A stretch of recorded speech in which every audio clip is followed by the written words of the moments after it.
देखकर चौल के सब लोग वहां आकर खड़े हो जाते हैं। अरे अम्मा, आज फिर से कोई बच्चा उठा लाई क्या? बच्चा नहीं, बच्ची है। कहाँ पड़ी मिली? कहाँ काकी, कचरे में बच्ची फेंक फेंक कर शायद ये शरीफजादे अब बोर हो गए हैं, तो अब तो ऐसे ही राह चलता कहीं भी छोड़ देते हैं। ये तो आज टैक्सी में छोड़ दी, मेरी आंखों के सामने ही जन्मी थी। और अम्मा बच्ची को सबके सामने दिखाती है तो वे एक थैली में रखी हुई थी, जोर जोर से रो रही थी। उसे रोता देख अम्मा की भी आंखें भर आई। बोल ना अम्मा, इसकी क्या कहानी है? एरी चंदा, हम किन्नरों की कहानियां थोड़ी होती हैं। कहानियां होती तो अभी चौल में ये कुछ लोग नहीं बल्कि एक जमावड़ा लगता ना सबका, कि कैसे तू ये छुटकी, ये मोटी, ये सब, और मैं भी यहाँ तक कैसे आए। हम किसी के लिए भी कहानी नहीं है रे चंदा, हम तो बस चल हट, अबे हट, हिजड़ा कहीं का। क्या बे, निकल, फोकट में ताली मार के तंग ना को कर रे, ये सब है।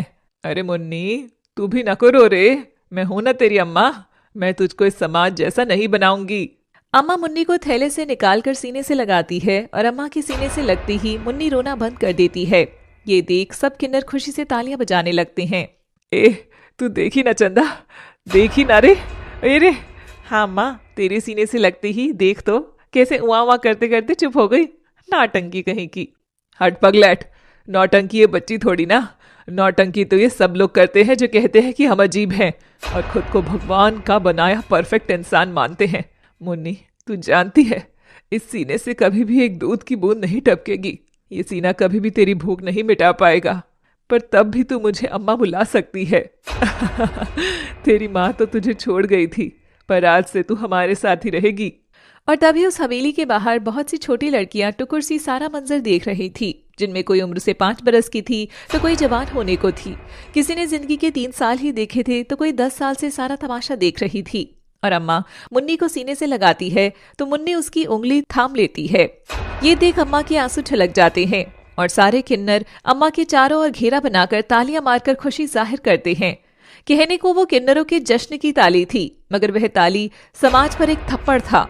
कुछ देर पहले गर्भवती सरला के पेट में भयंकर दर्द उठा। सरला की सास उसे बाहर लाती है। अरे लगता है बच्चा किसी भी समय बाहर आ सकता है, टैक्सी, टैक्सी रोको।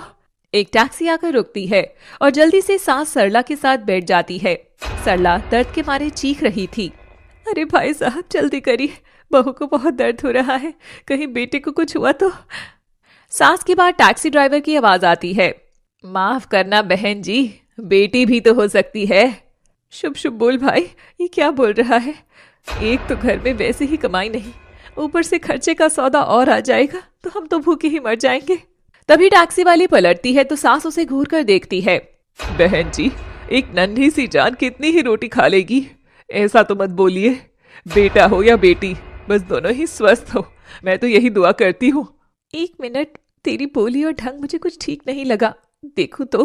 और सरला की सास टैक्सी ड्राइवर की ओर झांक कर देखती है तो वह किन्नर निकलती है। बाप रे, सत्यानाश, सत्यानाश जाए तेरा, अभी से इस मनहूस का साया पड़ गया, अब कोई काम कैसे ही होगा।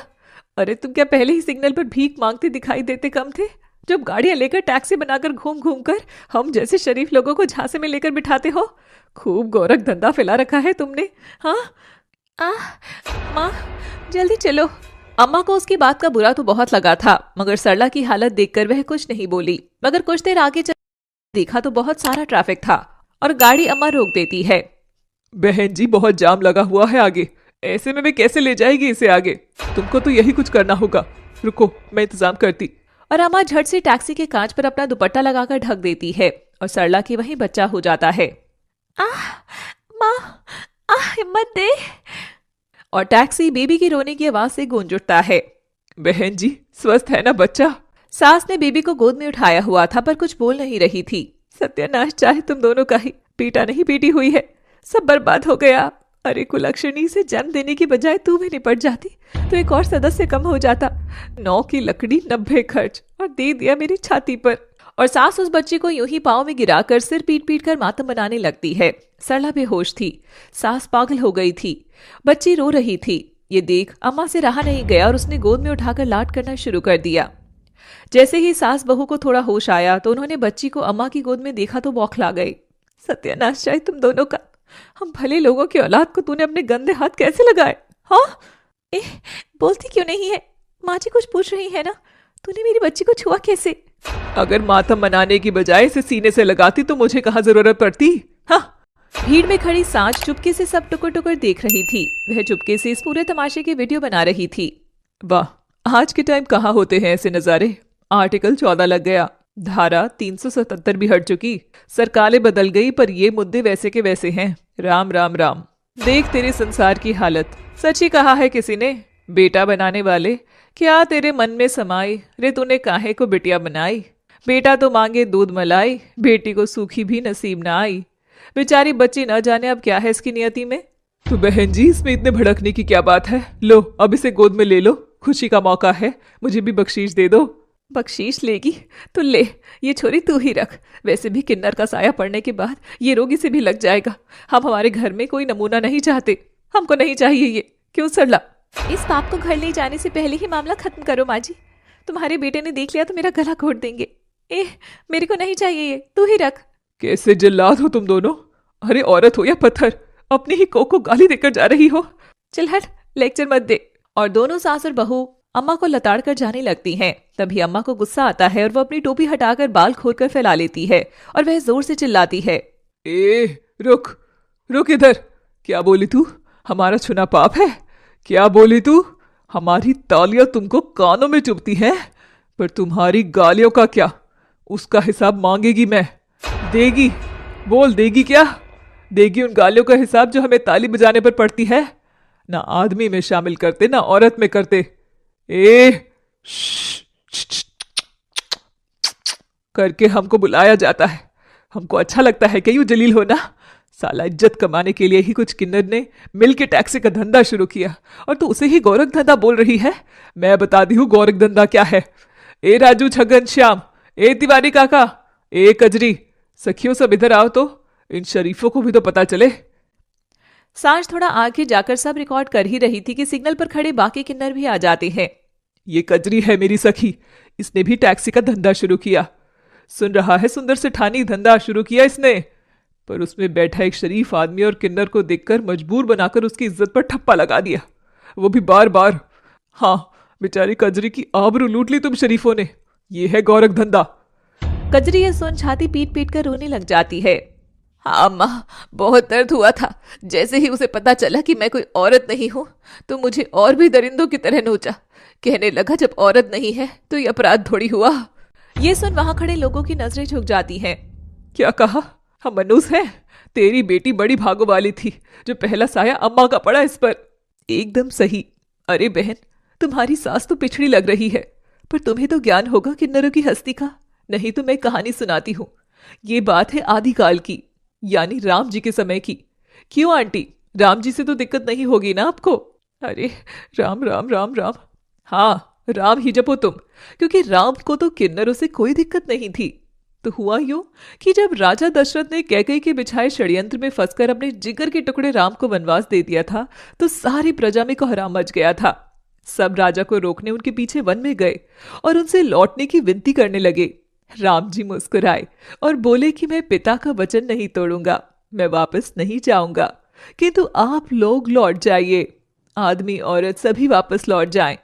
सुना ना काकी, क्या बोला था? आदमी औरत। मगर उस प्रजा में एक टोली किन्नरों की थी जो ना आदमी में आते थे और ना औरत में। तो उन्होंने सोचा कि उनके भगवान ने तो उन्हें जाने को कहा ही नहीं। तो सभी किन्नर वहीं बैठ गए और बैठे रहे 14 बरस तक। तब राम जी वनवास से लौट कर आए तो किन्नरों की टोली को उनको वहीं बैठी मिली। 14 वर्षों तक उनकी लगन देखकर राम जी का दिल भर आया। तब उन्होंने किन्नरों को वरदान दिया। इनके मुंह से निकली दुआ ईश्वर के दिए वरदान जितनी शक्तिशाली होगी, और इनकी मुख से निकली बद्दुआ विनाश लेकर सामने आएगी। तब से किन्नरों के पास ताली और गाली दोनों का फुल पावर है काकी, तू जरा बच के रहना। और सांझ वहां से जाने लगती है। सब सांझ की बेबाकी देखकर तालियां बजाने लगते हैं।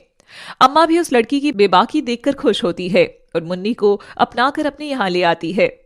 अम्मा, बहुचारा माता के मंदिर चलते हैं ना कल, वहां मुन्नी के लिए भी पूजा कर देंगे। अरे पगली, पता है ना बहुचारा माता मंदिर कितना दूर है?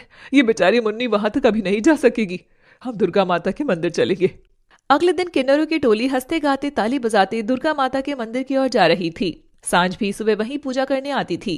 सांझ सड़क पार कर ही रही थी कि तभी वेद की गाड़ी आकर उसे टकराती है। आह!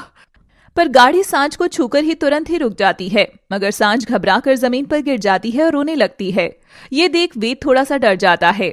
ड्राइवर देखो तो लड़की ठीक तो है ना? पर तभी पब्लिक आकर गाड़ी घेर लेती है और ड्राइवर को कॉलर पकड़कर बाहर निकालने लगती है। अरे देखो तो, बड़ी गाड़ी चलाता है तो सड़क को अपने बाप की समझी है।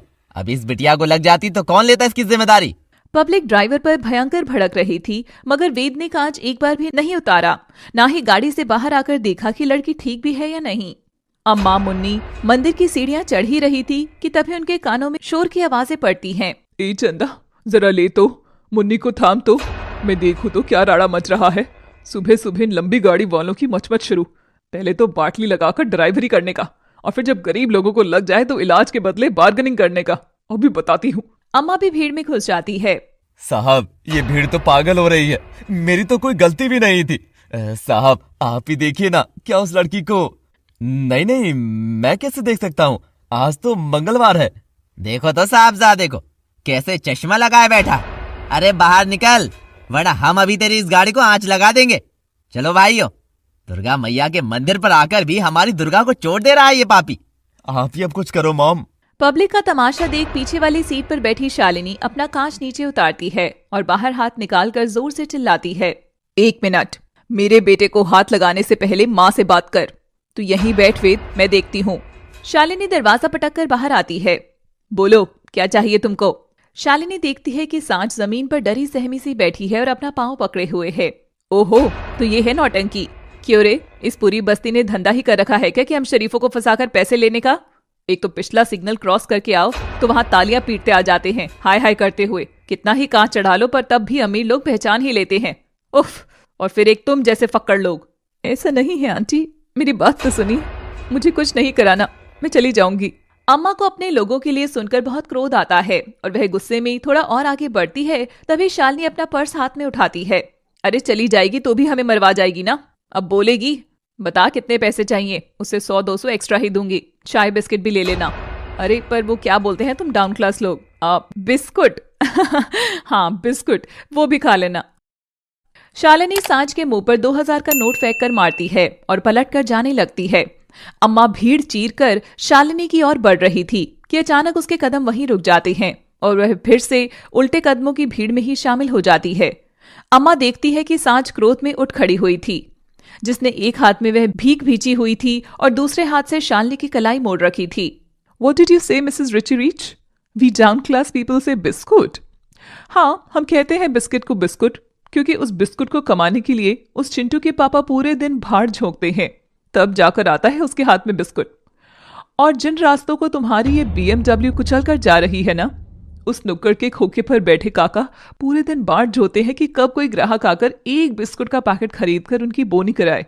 This biscuit is absolutely priceless, madam Richie Rich. ए लड़की, हाथ छोड़ मेरा, हाथ छोड़। And this money, you should better know that now 2000 rupees note is already discontinued. जब 2000 का नोट ही बंद हो गया तो तू क्यों भीख देकर भगवान बन रही है? जाकर इन्हें जलाकर घर में मच्छर भगा।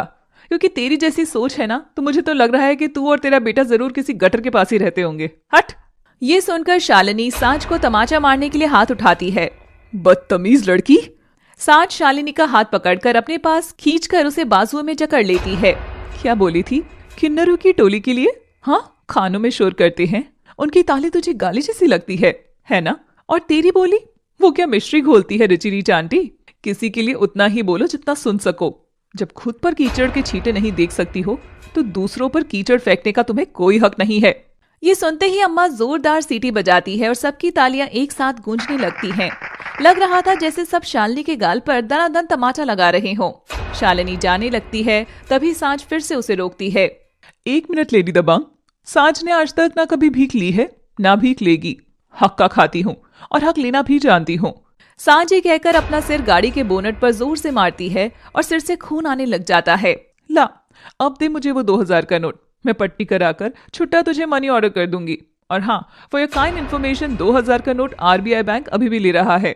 कुछ तो अपडेट रहा कर आंटी। चलिए जाइए अब। पब्लिक सांच का दबंगपना देखकर तालियां बजा रही थी। शालिनी अपनी बेइज्जती कराकर गाड़ी में बैठ जाती है। माँ तुम ठीक तो हो? क्या हो रहा था बाहर? ड्राइवर चलो यहाँ से, जल्दी चलो।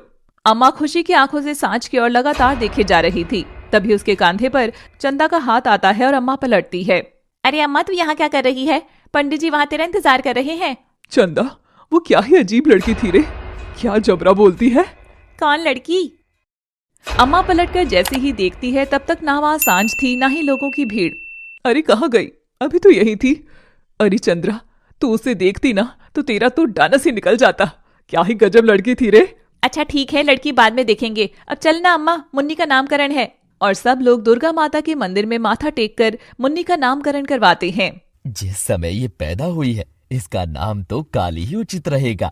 माँ दुर्गा की कृपा से हमारे यहाँ काली आई है। और सब लोग खुश होकर जश्न मनाते हैं। उधर सांझ पट्टी करके अपने घर का ताला खोलती है जहाँ चारों ओर अंधेरा था। अकेले इंसान का यही प्रॉब्लम है, शाम को घर लौटो तो अंधेरे के सिवा घर में कोई स्वागत ही नहीं करता। और सांझ के कमरे की बत्ती जलाती है। कुछ पल में ही नन्हे कदमों से एक छोटी बच्ची चलकर सांझ के पांव से लिपट जाती है। मम्मा आ जाओ। मम्मा, मम पियोगे? परी सांझ को खींचकर सोफे पर आराम से बिठाने की कोशिश करती है, मगर सांझ ठहरी विशाल देही की। परी के नन्हे हाथों से कहाँ ही खींचने वाली थी। सांझ परी को करुणा भरी निगाहों से देखकर गोदी में उठाकर चूमती है और खूब लाड करती है और सोफे पर बैठती है। मेरी बच्ची, इतनी सी है तू और अपनी माँ का अभी से इतना ध्यान करने लगी है। मम्मा, सर को क्या हुआ? पत्ती क्यों लगाए हो? पत्ती मम्मा ने इसलिए लगाई है बेटू, वो मम्मा की थोड़ी सी ना फाइट हो गई थी, तो बस। फाइट? आपने गुंडों को मारा या नहीं? लाओ मम्मा, मैं फूंक देती हूँ, फिर दर्द खत्म हो जाएगा।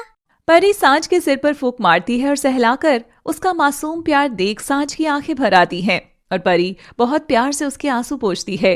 मम्मा, क्या हुआ? क्यों रो रहे हो? मैं मम लाऊं? बोलो मम्मा, मम मम मम लाऊं? एक तू ही तो है जिसे मुझसे कोई शिकायत नहीं है। घर देर से आऊं या तुझे घर में छोड़कर बाहर से ताला लगा जाऊं, तब भी रोज मम्मा मम्मा करके मुझे हंसाती रहती है। कैसी है री तू? एकदम जादू वाली परी। चल अब मम्मा पास आजा फटाफट और एक टाइट वाली झप्पी दे दे। सांझ परी को अपने हाथों से खिलाती है। परी भी नन्हे हाथों से चिड़िया जैसे कोर अपने माँ को खिलाती है और फिर परी अपनी माँ सांझ को कस के सीने से लगाती है। सांझ उसे लोरी सुनाकर सुला देती है।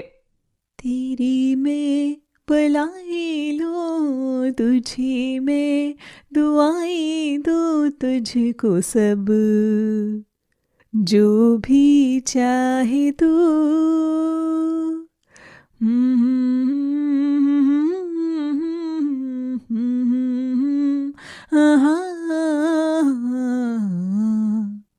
परी सो जाती है और सांझ उसे बाहों में भरकर बिस्तर पर सुला देती है। परी ने कसकर उसकी उंगली थामे हुई थी। वह परी का माथा चूमती है और फुट फुट कर रोने लगती है। कितनी बुरी माँ हूं मैं, कितनी बुरी, पर मैं मजबूर हूं मेरी बच्ची। ये ईश्वर ने हम सबको ये भूख की थैली दे दी है ना, जिसे अमीर तो पेट बुलाते हैं, मगर हम जैसे लोग भूखा पेट बुलाते हैं। तुझे कुछ खिला सकूं इसके लिए कमाने निकलती हूँ। हाथ में फाइल लिए दर दर भटकती हूँ। एक नौकरी की तलाश आदमी को कितना थका सकती है, ये रोज शाम को खाली हाथ लौटते समय मैं महसूस करती हूँ। पर तेरी माँ तुझे कभी नहीं भूखा सोने देगी, कभी नहीं। भले ही उसके लिए मुझे तन के टुकड़े भी बेचने क्यों ना पड़ जाए, क्यों ना बेचने पड़ जाए। वेद और शालिनी भी शाम में घर लौट रहे थे। तभी शालिनी घर के बाहर उतरती है तो जमीन पर बोर्ड गिरा देखती है। आज का दिन ही खराब है। पहले वो मनहूस लड़की ने अपनी बातों से तमाचा मार दिया और अब ये हमारे उसूल फर्श पर गिरे हैं। वेद शालिनी का इशारा समझकर जमीन पर गिरा बोर्ड उठाकर फिर से घर के बाहर लगाता है, जिस पर बड़े बड़े अक्षरों में लिखा था, भिखारी, किन्नर, गरीब लोग और लड़कियां आर नॉट अलाउड। यानी इन सबका आना वेद के घर में सख्त मना था। अजीब ही बात थी। खैर, शालिनी अंदर आती है तो उसकी जेठानी कंशिका इठलाती आती है और शालिनी की चुटकी लेने लग जाती है। क्यों शालिनी, सुना है मार्केट में तेरी वट्टी पलीद हो गई? भाई आज तक जो खानदान में नहीं हुआ वो हो गया। एक लड़की, एक मामूली लड़की तुझे सब कुछ सिखा गई। शालिनी कंशिका को घूर कर देखती है मगर कुछ नहीं बोलती। बुरा तो लग रहा है पर तुम सही कह रही हो जीजी। इन लड़कियों की जुबान कैंची की तरह हो रही है, कैंची की। एकदम सही कह रही हो मॉम तुम। अच्छा हुआ हमारे पूरे खानदान में कोई भी लड़की नहीं है। अरे शेरों का खानदान है हमारा। हिरनियां कभी शेरों के घर आती हैं क्या? बल्कि शेर खुद शिकार करके निकलता है। तू भी शिकार करके हिलाना कोई हिरनी, पर खबरदार उसके अलावा कोई लड़की इस घर की चौखट के अंदर आनी नहीं चाहिए। सुना ना तूने? जानता हूँ मॉम, तुम चिंता मत करो, पुरखों के बनाए नियम कभी नहीं टूटेंगे। इस घर में कभी कोई कुंवारी लड़की नहीं आएगी। जितनी नफरत तुमको है उतनी ही मुझे, इसीलिए मैंने तो हफ्ते में दिन भी चुन लिया है जब मैं लड़की को छूना तो दूर, उसकी ओर देखूंगा भी नहीं। I hate girl, I really do. सुबह का समय होता है और किन्नरों की बस्ती के बाहर भयंकर शोर मचा होता है। अम्मा, चंदा, कजरी सब उठकर देखते हैं कि चौल के बाहर कुछ गुंडे लोग लोगों से हफ्ता वसूली कर रहे हैं। अबे देना हफ्ता, इधर को दुकान चलानी है तो हफ्ता तो देना पड़ता ना, बाप की जमीन समझे क्या? और गुंडा छज्जू चाकू निकालकर सबको डराकर हफ्ता वसूलने लगता है। सब अपने अपने गले से पैसा निकालकर दे रहे थे और रो रहे थे। अरे दादा कुछ तो रहम करो, ये हम लोगों का मेहनत का पैसा है भाऊ। चंदा ले तो, काली को संभाल तू जरा, देखू तो क्या राड़ा चल रहा है बाहर। और अम्मा सारा मैटर देखकर छज्जू के सामने जा खड़ी हो जाती है। क्यों बे हलकट, तुझे पंचायती करने का शौक लग रहा है तो यहाँ आकर खड़ी हो गई? चल हट। बिल्लू भाई पैसा गले में वापस रखो और कोई भी एक कौड़ी तक नहीं देगा। ए हीरोइन, एड़ी हो गई है क्या? ये चाकू दिख रहा है ना, तुझमें घुसाकर सारी अकड़ पंचर कर दूंगा तेरी। अम्मा छज्जू की धमकी पर हंसती है और उसकी ओर बढ़ती है। अम्मा की आंखों में बिल्कुल भी डर नहीं था। छज्जू उसके हाथ पर चाकू मारता है, खून निकलता है, पर तब भी वह नहीं रुकती है। हाय हाय, पंचर करेगा? चल कर पंचर, निकाल ना हवा मेरी। देख अब तू अगर मेरी हवा नहीं निकाला तो फिर तेरी बेइज्जती हो जाएगी। सुन छज्जू, ये मेरी बस्ती है और ये परिवार है मेरा। ये जमीन तेरे बाप की है तो कागज लेकर आ जाना, वरना इस पर अगर दोबारा पाँव रखे ना तो। अम्मा छज्जू को धक्का मारती है और सब गुंडे लोग वहां से भाग जाते हैं। भाग यहाँ से, हट। हाय हाय, इनसे डरते हो तुम सब? इनको हफ्ता दे सकते हो, पर हम ताली बजाकर जब बधाई मांगने आते हैं तो हमसे भिखारी की तरह बर्ताव करते हो। हाँ। चौल के बड़े बूढ़े सब आ जाते हैं। सब अम्मा के बहते खून को देखते हैं। अरे तुम सब मेरा परिवार नहीं हो क्या? परिवार के लिए 4 बूंद खून का एहसान दिखाऊंगी तो क्या मैं? अम्मा तूने हमारी मदद करी, अब से तू हमारी हीरो। ये बस्ती तुझे आज से हमारे बराबर ही मानेगी और आज से तू हम सबकी भी अम्मा ही हो गई है। जय हो तेरी। सब किन्नर की टोली को घेर लेते हैं। जश्न का माहौल होता है। सब बाल बिखेर कर नाच रहे थे, तालियां बजा रहे थे, गा रहे थे। गरीबों की सुनो वो तुम्हारी सुनेगा, तुम हमको इज्जत दोगे तो बदले में दुआएं मिलेगा। उधर शालिनी बीते रोज की घटना से अभी भी हिली हुई थी। तभी हमेशा की तरह उनके परिवार के पंडित जी घर आते हैं। वेद, शालिनी और कनिष्का सब साथ बैठे थे। पंडित जी, परिवार पर कोई दोष है क्या जो मेरी नई कंपनी फेल हो गई? दोष परिवार पर नहीं, पूरी पीढ़ी पर ही है। इतनी पीढ़ी आई गई पर तुम्हारे घर कन्या के कदम नहीं पड़े कभी। हाय हाय पंडित जी, मैं तो क्या मर्द नजर आ रही हूँ? 55 की हो रही हूँ, पर मेरी कमरिया की लचक देख लो तो तुम भी ढेर हो जाओ। दिखाऊं क्या? दिखाऊं कितनी जबरदस्त कन्या हूँ मैं? हम ब्रह्मचारी हैं। ये सब क्या कर रही हो तुम कंशिका? एक औरत को ये सब शोभा नहीं देता। ये फंसा। पंडित जी, आप खुद मुझे औरत कह रही हैं, फिर कैसे बोल रहे हैं कन्या के कदम नहीं पड़े? सौदा करके लाई कन्या नहीं, घर में कन्या यानी लक्ष्मी रूपी बिटिया के नन्हे कदम। पंडित जी, आप जानते हैं ना, हमारे कुल में लड़की को जन्म देने का कोई रिवाज नहीं है। लड़कों में जोश होता है, वो लड़कियों में कहाँ। आफत की पुड़िया है बस। ऊपर से भाभी लड़की हो जाए तो इतने मर्दों के बीच माहवारी लिए घूमती रहे अपनी। छी छी। एकदम सही बोली शालिनी तू। बेटे ही बढ़िया हैं, हमारे तो कम से कम उनकी माहवारी का टेंशन तो नहीं रहता। एकदम सही बोली हो भाभी, नो ब्लड नो पैड। पंडित दोनों की बेशर्मी देखकर राम राम कर उठता चला जाता है। जब तक घर में कन्या के कदम नहीं पड़ेंगे तब तक इस घर का भला नहीं होगा कभी, याद रखना। वेद अपने बड़े लोगों को यूं देख हैरान था। उधर नन्हे कदमों से भागते हुए परी सांझ के पास आती है। सांझ प्रेस कर रही थी कि तभी परी पीछे से आकर गरम प्रेस छूने ही वाली थी कि सांझ तुरंत उसे देख लेती है और झट से गोद में उठाकर चूम लेती है। परी बच्ची, ये क्या कर रही थी तू? अगर तुझे चोट लग जाती तो मम्मा कितनी रोती ना। ऐसे अचानक से नहीं आते बच्चे। मम्मी पास आना था, याद आई मम्मा? हाँ, मेरे पास इसका भी एक जबरा इलाज है। अभी मेरी परी बिटिया को नन्ही पायल पहना देती हूँ, जिसकी घुंघरों की आवाज से ही पता लग जाएगा कि कहाँ गया मेरा नटखट बंदर। सांच परी को पायल पहनाकर उसके पेट में गुदगुदी करके खूब हंसाती है। मम्मा बचाना। कितनी खुश रहती थी चुटकी सांच के साथ। सच में माँ का होना भी वरदान जैसा ही होता है।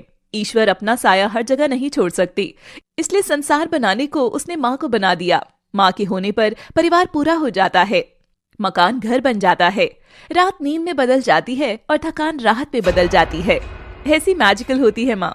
ऐसा ही रिश्ता था सांच और परी का। सांच काम के सिलसिले में बाहर जाने लगती है, उसे जाता देख परी रोने लगती है। सांच उसका माथा चूमकर अपने आंसू छुपाकर जाने लगती है। मम्मा बस थोड़ी देर में आई बेटू, और आते हुए मम्मा आइसक्रीम लेते हुए आएगी। फेवरेट है ना मेरी परी की। ये कहते हुए सांच घर का दरवाजा बंद करके बाहर से ताला लगा देती है और निकल पड़ती है काम की तलाश में। ऐसे ही होती है वो माएं जिनको औलाद और काम की जिम्मेदारी एक साथ निभानी पड़ती है। आसपास के लोग तो ताना कस देते हैं उस माँ पर, मगर उस माँ पर क्या बीतती होगी जब वह इतनी सी जान को घर छोड़कर जाती होगी। क्या उसका सीना नहीं दुखता होगा जब उसका बच्चा घर में भूखा होता है और उसके सीने से दूध रिसता रहता है। कभी कभी आपके पास पत्थर बनने के सिवा और कोई विकल्प नहीं होता, और लोग सवाल उठा देते हैं कि देखो तो कैसी माँ है। हाँ, लानत है। आप ही बताइए, क्या सच में लानत है? सांच के बाहर निकलते ही परी छन छन करते हुए दरवाजा पीटते हुए रोने लगती है। मम्मा पास जाना है, मम्मा पास जाना है, आइसक्रीम नहीं चाहिए मम्मा। मम्मा। सांच बस पकड़कर जा चुकी थी परी दूर से, पर उसे रोज कुछ अलग होने वाला था। परी के बार बार दरवाजा खटखटाने पर दरवाजा खुल जाता है। उस रोज सांच ने ताला ठीक से लगाया नहीं था, न कुंडी। खुला तो उसके घर का दरवाजा था, मगर लग रहा था जैसे अब उसकी जिंदगी के किवाड़ हमेशा के लिए बंद होने वाले थे। परी खुला दरवाजा देख हंसती है। मम्मा पास जाऊंगी, मम्मा मैं आ गया। छन छन करती परी पायलों के बीच कैद परी के पांव को जैसे ही अब पंख मिल गए थे, वह फुदकते हुए सड़क किनारे आ गई थी। पै पै करती हॉर्न वाली सभी गाड़ियां परी को बहुत लुभा रही थी। मम्मा देखो तो कितने बड़े टॉयज। और परी सड़क पर चली जाती है। अचानक सामने से एक गाड़ी आती है जो परी को देखकर भयंकर तरह से हॉर्न बजा रही थी। परी ये देख खुश होती है, वह ताली बजाने लगती है, फुदकती है। तेज चल रहा है, ऑल तेज, पी पी। और गाड़ी आकर परी से टकराती है। शाम हो गई थी। सांच हाथ में आइसक्रीम का डब्बा लिए बस से उतरती है। आखिरकार आज सांच को काम मिल ही गया था। माँ बेटी संग सेलिब्रेशन के मूड में लग रही थी, मगर चौराहे पर भयंकर सन्नाटा था, जैसे किसी की मौत के बाद जो सूनापन रहता है। सांच को बड़ा ही अजीब लगता है। सांच सब अनदेखा कर अपने घर की ओर बढ़ती है तो दरवाजा खुला देखकर हैरान हो गई थी। वह घबराकर अंदर घुसती है और आइसक्रीम की थैली को दीवार पर बने खूंटे पर टांग देती है, क्योंकि वहां तक परी का हाथ नहीं जाता था। परी, परी बेटू देख तो, गुड्डू मामा आ गई है। परी, परी, परी तू जवाब क्यों नहीं दे रही? इधर ही तो खड़ी रहती है रोज, फिर नजर क्यों नहीं आ रही? और ये दरवाजा कैसे खुला था? कहाँ है मेरी बच्ची, मेरी बच्ची? परी घर नहीं लौटी थी। परी कहाँ गई यह कौन जानता था? आइए हम देखते हैं। गाड़ी टकराने के पहले उस पर ब्रेक लगाता है और गाड़ी परी को जरा सा छूकर रुक जाती है, पर परी डर के मारे सड़क पर गिर गई थी और गिरने से उसके घुटने छिल गए थे। पायल के घुंघरू भी टूटकर गिर गए थे। मिली को माला, मम्मा को बताऊंगी। सब गंदे हो आप जब। और सदमे से परी बेहोश हो जाती है। तब गाड़ी से उतरता है वेद। वेद परी को रोता देख बेचैन हो जाता है। वह नहीं जानता था कि रोते बच्चे को कैसे चुप कराया जाए। वह परी के पास आकर उसका सिर सहलाता है। अरे किसकी बच्ची है भाई, जरा ध्यान से रखा करो। मेरी तरह हर कोई ब्रेक नहीं लगाता, कुचली जाती तो फिर इल्जाम मुझ पर आ जाता। क्या बोलता है लड़के, कुचली जाती? तुझमें जरा सा भी दया नहीं है क्या, जो नन्ही सी जान के लिए कितना निष्ठुर बोल रहा है? वेद अपनी नजर झुकाकर परी को और देखता है। उसका मासूम चेहरा, उसके आंसू वेद को अपनी ओर खींच रहे थे। इसकी माँ कौन है? जो भी है, आपकी बच्ची सड़क पर आ गई है, इसे ले जाइए। इसकी माँ? ये बच्ची है कौन यही नहीं पता। इसकी कोई माँ नहीं लगती। हाँ, एक सेकंड, ये शायद अनाथ बच्चों की टोली की है जो कल अनाथ आश्रम से भाग गए थे। फिर भी कोई ठिकाना तो होगा इसका। ऐसे सड़क पर कैसे छोड़ जाऊं? छोटा क्या है, ले जा साथ, अनाथ लड़की है, इसका भी भला होगा। वेद परी के चेहरे से नजर नहीं हटा पा रहा था। वह उसे गोद उठाता है तो परी थोड़ा उससे लिपट जाती है और गोद में सो जाती है। वेद ने आज से पहले कभी बच्चे को गोद नहीं उठाया था। वह उसे गाड़ी में बिठाकर साथ ले जाता है और एक ही झटके में सांझ के घर की सारी रौनक गायब हो गई थी। वहां अब घुंघरों की छन-छन नहीं थी। परी की माँ सांझ थी, वह कोई अनाथ नहीं थी। ये बात मोहल्ले वालों ने वेद से क्यों नहीं कही थी? क्या वो जानबूझकर ऐसा कर रहे थे? सांझ भिलकती हुई बाहर आती है, तभी उसे सड़क किनारे परी के पायल के घुंघरू मिलते हैं और सांझ वहीं सड़क पर बैठकर दहाड़े मारती है। परी, मेरी परी, कहाँ चली गई मेरी बच्ची? अरे आप सब लोग गूंगे हो गए हो क्या, जो मुझे कोई भी नहीं बता रहा कि मेरी बच्ची आखिर गई कहाँ? अरे कोई तो जवाब दो जालिमो, मेरी बच्ची, बच्ची।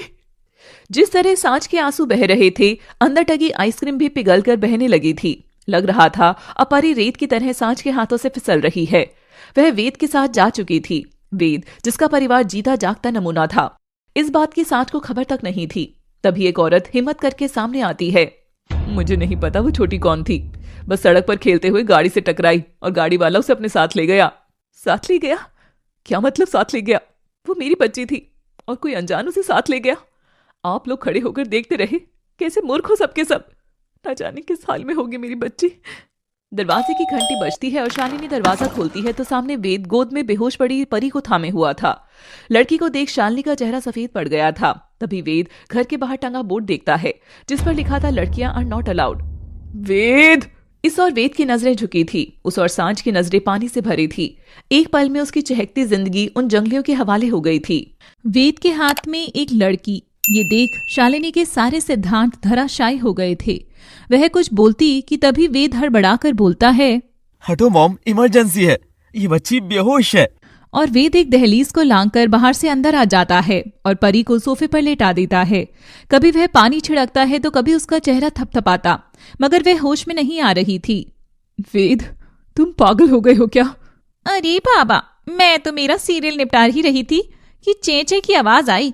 देखूं तो बाहर कौन किसका सर फोड़ रहा है।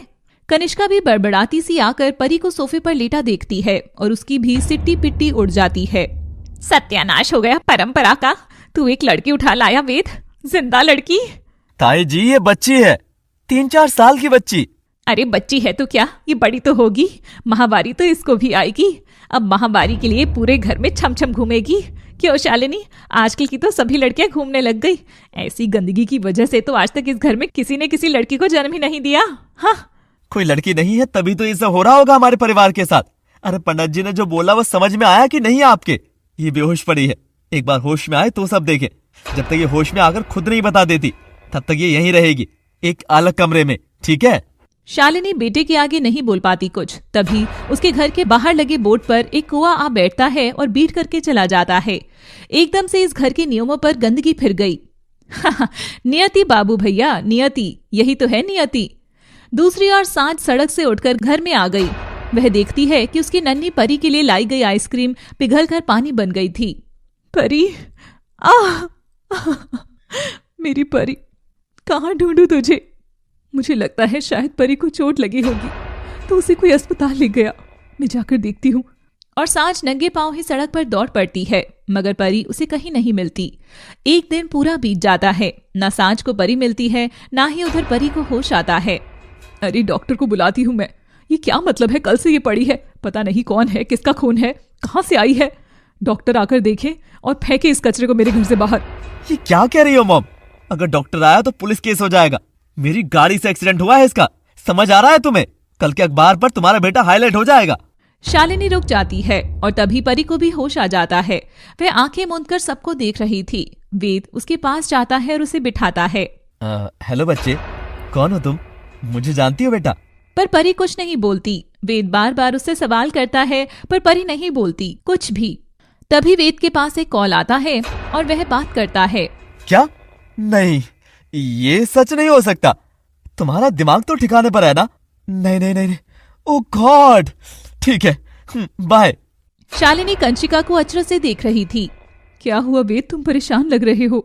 ये सुनकर वेद खुशी से उछलता है और शालिनी को थामकर गले लगा लेता है। करोड़ों का अटका हुआ प्रोजेक्ट हमको मिल गया मॉम। उम्मीद नहीं थी कि वो मुझे मिलेगा। ये सब इस लड़की के घर में आने से हुआ है। पंडित जी ने सही कहा था, अब से ये यहीं रहेगी। थैंक्स बिटिया, पर मैं तो तुम्हारा नाम ही नहीं जानता, मगर तुम मेरे जीवन में एकदम परी बनकर आई हो, इसीलिए आज से तुम मेरी परी हो, मेरी एंजल। और अनजाने में वेद परी को अपनी भी परी ही बना लेता है। अरे मगर ये बोल क्यों नहीं रही? क्या माजरा है? कोई जासूस वासूस तो नहीं शालिनी? क्या दिक्कत है? वेद, तू कहे तो हम बुलवा कर देखें इसे। पता नहीं मॉम बोल क्यों नहीं रही है, कहीं गूंगी तो नहीं। खैर मुझे कुछ काम करने जाना है। परी बेटा तुम सो जाओ। वेद चला जाता है। अब वहाँ शालिनी और कंशिका नन्ही परी को घूर कर देखते हैं। अब तो ये हमारी ही प्रॉपर्टी है, जो करना है करो। सचमुच की परी थोड़ी है, इसका मुंह तो अभी खुलवाते हैं। शालिनी और कंशिका दोनों परी के बिस्तर के पास जाते हैं और शालिनी उसका हाथ पकड़ती है और कंशिका मुंह भेजती है। अरे बोल ना मुई, क्यों आई है? क्यों आई है इधर? तेरे माँ बाप किधर हैं? तू भिखारी गैंग से तो नहीं है ना? बोल। देख, नहीं बोलेगी तो खाना नहीं मिलेगा। परी अभी तक सदमे में ही थी, वह कुछ नहीं बोलती और डर के मारे बिस्तर पर ही सुसु कर देती है। ओहो, छी, बेकार लड़की। चलो भाभी, अब क्या ही बोले इसे। शालिनी कंशिका तो मासूम को डराकर चले जाते हैं, मगर परी अब भी समझ नहीं पा रही थी कि उसके संग हो क्या रहा है। वे बेचारी गीले बिस्तर पर ही सिकुड़ कर सुबक सुबक कर रोती है। वह होठ खोलकर सांझ को पुकारना चाह रही थी, पर उसके मुंह से माँ जितना छोटा शब्द भी नहीं फूटा और वह सुसु वाले कपड़ों में ही सो गई। उधर सांझ थक हार कर बिखरे हाल में घर लौट रही थी। वह देखती है कि उसके घर का दरवाजा खुला था, मगर घर में घोर अंधेरा। वह अंदर आती है कि तभी उसे आवाज आती है। वो जवाहर नगर की कोठी में गई है। हाँ, वही तेरी परी। मगर उस कोठी में तू कैसे जाएगी? वहाँ कुंवारी लड़कियों का जाना मना है। सांझ की आवाज सुनकर चौंक गई थी। वह बत्ती जलाती कि उससे पहले ही एक मोमबत्ती जलती है और सांझ पलटकर देखती है तो मोमबत्ती की लौ में अम्मा का चेहरा चमक रहा था। बाल बिखरे हुए, चेहरे पर फैले हुए, माथे पर मोटी बिंदी, इतना मेकअप श्रृंगार जो दुल्हन भी फीकी पड़ जाए। हाँ, आप यहाँ? सांझ बत्ती जलाती है और अम्मा को चटक लाल साड़ी में देख हैरान हो जाती है। पहचानती है ये तू साड़ी? पहचानती है सांझ, या भूल गई? सांझ की आंखों में आंसू थे। हाँ, पहचानती हूँ अम्मा, तेरी साड़ी भी, और ये कौन लाया उसे भी। पर तूने बोला था कि ये साड़ी तू तब पहनेगी जब सब खत्म होने वाला हो। सब खत्म ही तो कर रही है तू। क्यों लौटी सांझ, क्यों? उस दिन भी मैंने तुझे मंदिर के वहां देखा तो मैं देखती रह गई। कितनी बदल गई है री तू। कौन कहेगा तू हम सखियों में से एक ही है। एकदम नॉर्मल आ गई है री। देख, मैं कुछ लाई हूं तेरे लिए, ले। और अम्मा सांझ को एक पैकेट देती है। सांझ वह लेकर कमरे में चली जाती है। कुछ देर में कमरे का दरवाजा खुलता है और अंदर से सांझ पूरी तरह तैयार होकर आती है। सांझ आईने के सामने आकर खड़ी होती है और खुद को देख शर्मा कर अपनी बलाएं खुद उतारती है। अचानक उसकी आंखें नम हो जाती हैं। सांझ खुश होकर ताली बजाती है। अम्मा, हाय हाय, क्या लग रही हूं मैं। कितने दिन हो गए थे खुद को यूं देखे हुए। हर जगह बस अपनी ही पहचान छुपाती घूम रही थी। किन्नर हूं ये बात किसी ने अपनाई ही नहीं। मगर जब एक लड़की बनकर रहना शुरू किया था तो ये समाज के दलाल लोग झट से मेरा सहारा बनने चले आए। किसी को मुझे दूध मुफ्त में देना था तो किसी को भाजी, किसी को मुझे अपने ही हाथों से चूड़ियां पहनानी थी, पर सबकी नजर बस मेरी साड़ी उतारने पर थी। गिद्ध है अम्मा बाहर, गिद्ध, सबके सब, बहुत सारे गिद्ध हैं। मुझे तेरी बहुत याद सताती है, बहुत। 7 साल पहले सांझ अम्मा की पसंदीदा सखी थी। उम्र में भले ही छोटी रही हो, मगर दोनों की पट्टी बहुत थी। अम्मा पान खाती तो सांझ पत्ते पर चूना कत्था पहले ही लगा देती। सांझ, तुझे कितनी बार कहा है ये नाच गाना छोड़कर पढ़ाई कर। एक पढ़ाई ही है जो हम किन्नरों को समाज की बेड़ियों से आजाद कर सकती है। तू भी हमारी तरह ताली के फेर में उलझेगी तो इन लोगों की गालियों पर तमाचा कौन मारेगा? अम्मा सांझ का माथा चूमती है और उसके हाथ से घुंघरू लेकर कलम थमा देती है। अम्मा के पास अक्सर मोटा सेठ लाला आया करता था और उससे बदतमीजियां करता था। सांझ को ये देख तकलीफ होती थी, तो एक दिन सांझ ने उससे बदला लेने के लिए उसकी जेब में पैसों की गड्डी निकालकर गायब कर दी। खुद तो गरीबों की मेहनत का खाता है, इसका इतना पैसा ले भी लूंगी तो क्या प्रॉब्लम है? और सांझ उन पैसों से अम्मा के लिए गहने और लाल साड़ी लाती है। मगर लाला को यह बात जब पता चलती है तो वह पुलिस बुला लेता है। पुलिस सांझ को कुछ करती कि अम्मा वह जेवर लाला को थमा देती है। तुम सबकी फितरत कभी बदल ही नहीं सकती। भीख मांगने वाले या चोर उचक्के ही रहना। सरकार कितना कुछ कर रही है रोजगार के लिए, मगर मेहनत कौन करे? बस हाय हाय करके पैसे ऐंठ लो आदमी की जेब से। सजा तो मिलेगी ही तुम्हें। साहब बच्चे से गलती हुई है, मगर इसको हम सबकी फितरत ना बोलो। और सच कहा आपने कि हम भीख ही मांगते रहेंगे, क्योंकि आप लोग जो हमें देते हैं वे भीख समझकर ही देते हैं, जबकि हम तो आशीष के बदले बख्शीश मांगते हैं। बात सिर्फ नजरिए की है साहब, तुम्हारा 6 हमारा 9 है और कुछ नहीं। और रही बात सरकार की बाबू, तो सरकार ने कागज पर सब दिया, हमको रोजगार दिया, मकान दिया, पर नाम और पहचान के लिए तो आज भी लड़ाई ही है ना बाबू। मेहनत हम भी करना चाहते हैं, पर कहीं काम करने जाओ तो हमको ताली मार के इशारे से बुलाया जाता है, चिढ़ाने के लिए। कहते हैं पहले तुम्हारा किन्नर डांस कर, तभी तनख्वाह देंगे। कोई कमर को छूता है तो कोई सीने को रगड़ देता है। जब एतराज करो तो कहते हैं अबे तुम कोई औरतें थोड़ी हो जो तुम्हारी इज्जत लूट रही है। इज्जत तो सबकी होती है ना पुलिस बाबू। हम किन्नर हुए तो क्या हमारी इज्जत नहीं? आप मर्द हैं तो क्या आपकी इज्जत नहीं है? या ये लाला सेठ जब फरेबी है तो क्या इसकी भी इज्जत नहीं है? तो हम किन्नरों की इज्जत को मर्द औरत के सामने कौड़ी के भाव क्यों रखा जाता है? जिस रोज हमें गाली पड़ना बंद हो जाएगी और ताली हम नहीं हमारे सम्मान में बजेगी ना, उस रोज हमारा 6 और तुम्हारा 6 बराबर बन जाएगा। पुलिस की बोलती बंद हो जाती है। ओए लेक्चर छोड़ो, इसे गिरफ्तार कर यार, तुझे किस लिए पैसे दिए हैं मैंने? ये सुन अम्मा सांझ हैरान हो जाते हैं और अम्मा फटाफट सांझ को कमरे में ले जाती है। अगर तू जेल गई तो ये लाला तेरी जिंदगी नरक कर देगा। तुझे बहुत कुछ करना है मेरी बच्ची। जा अपनी पहचान बना, खुद का नाम बना, और कभी इस और लौट कर मत आना। जा। नहीं अम्मा, तुझे कैसे छोड़ जाऊं? जा सांझ जा।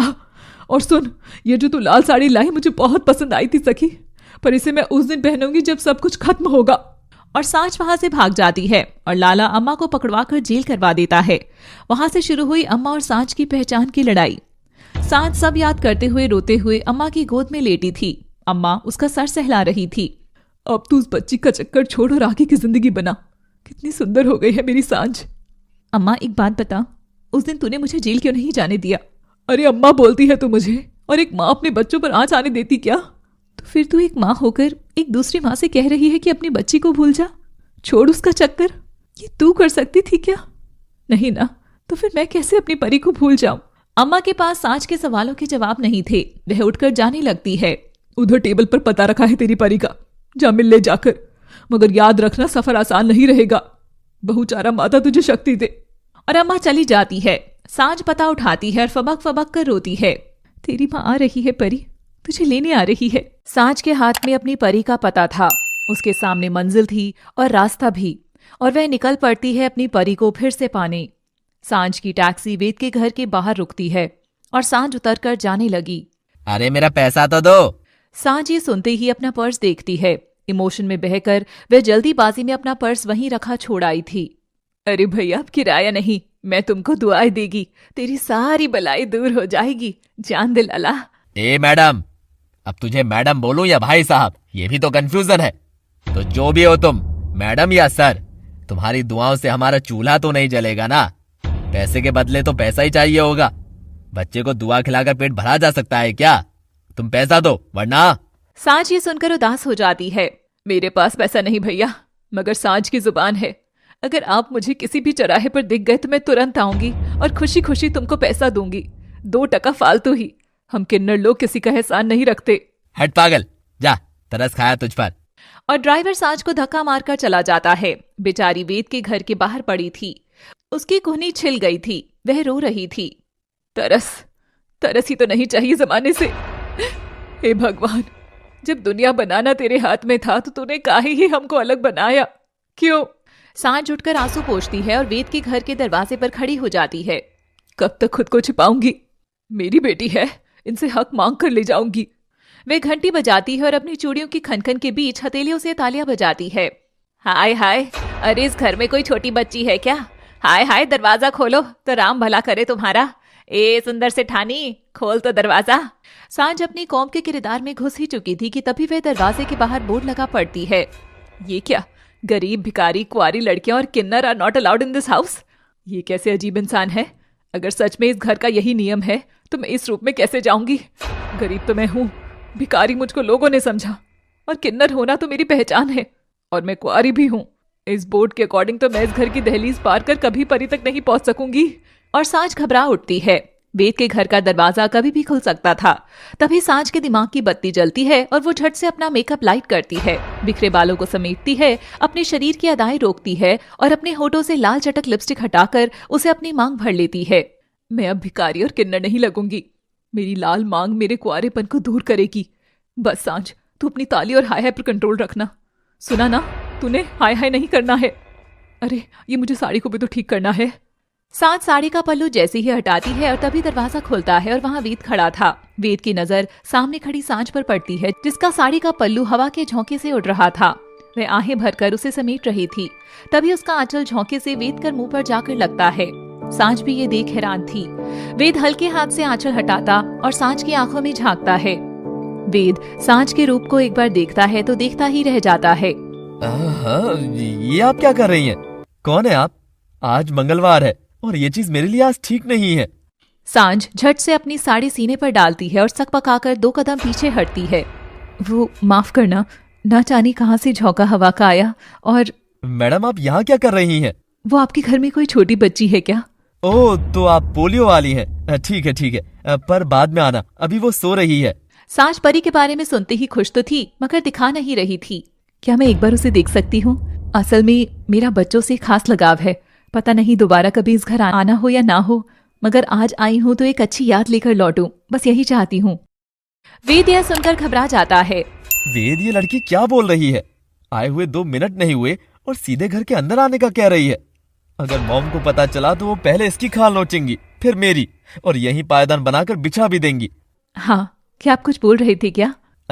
वो आप ये बोर्ड देख रही हैं? हमारे पूर्वजों के बनाए कुछ नियम है, जिसके चलते मैं कैसे आपको। हाँ, मगर यहाँ तो लिखा है भिखारी, जो कि मैं नहीं हूँ। हाँ, गरीब हूँ, मगर अच्छी नौकरी मिली तो वह समस्या भी दूर हो जाएगी। पर ये जो किन्नर है, तो इनका और मेरा क्या भला वास्ता? कहाँ उनकी अलग दुनिया, कहाँ मैं आप जैसे लोगों की जैसी ही। और कुआरी, वो मैं नहीं हूँ। ये आप मेरे मांग का सिंदूर देखकर समझ सकते हो ना। वेद को मनाने के चक्कर में सांझ ने अपनी किन्नर बिरादरी से होना ही कबूल नहीं किया। तभी नन्हे कदमों से आंखें मसलते हुए परी अपने कमरे से बाहर निकलती है और अचानक उसकी नजर सांझ पर पड़ती है। उसे देख परी तड़पते बच्चे की तरह जोर से उसकी ओर भागती है। सांझ भी परी को देखकर और कांधे से वेद को साइड कर झटके से उसके घर के अंदर घुस जाती है। सांझ ने वेद के घर की रूढ़िवादी दहलीज को एक झटके में उलांघ दिया था। तभी बाहर टंगी तख्ती जमीन पर गिरती है और उसमें दरार आ जाती है। अरे नहीं, ये क्या किया तुमने? परी सांझ झट से लिपट जाती हैं और तुतली आवाज में कुछ बोलना शुरू करती है।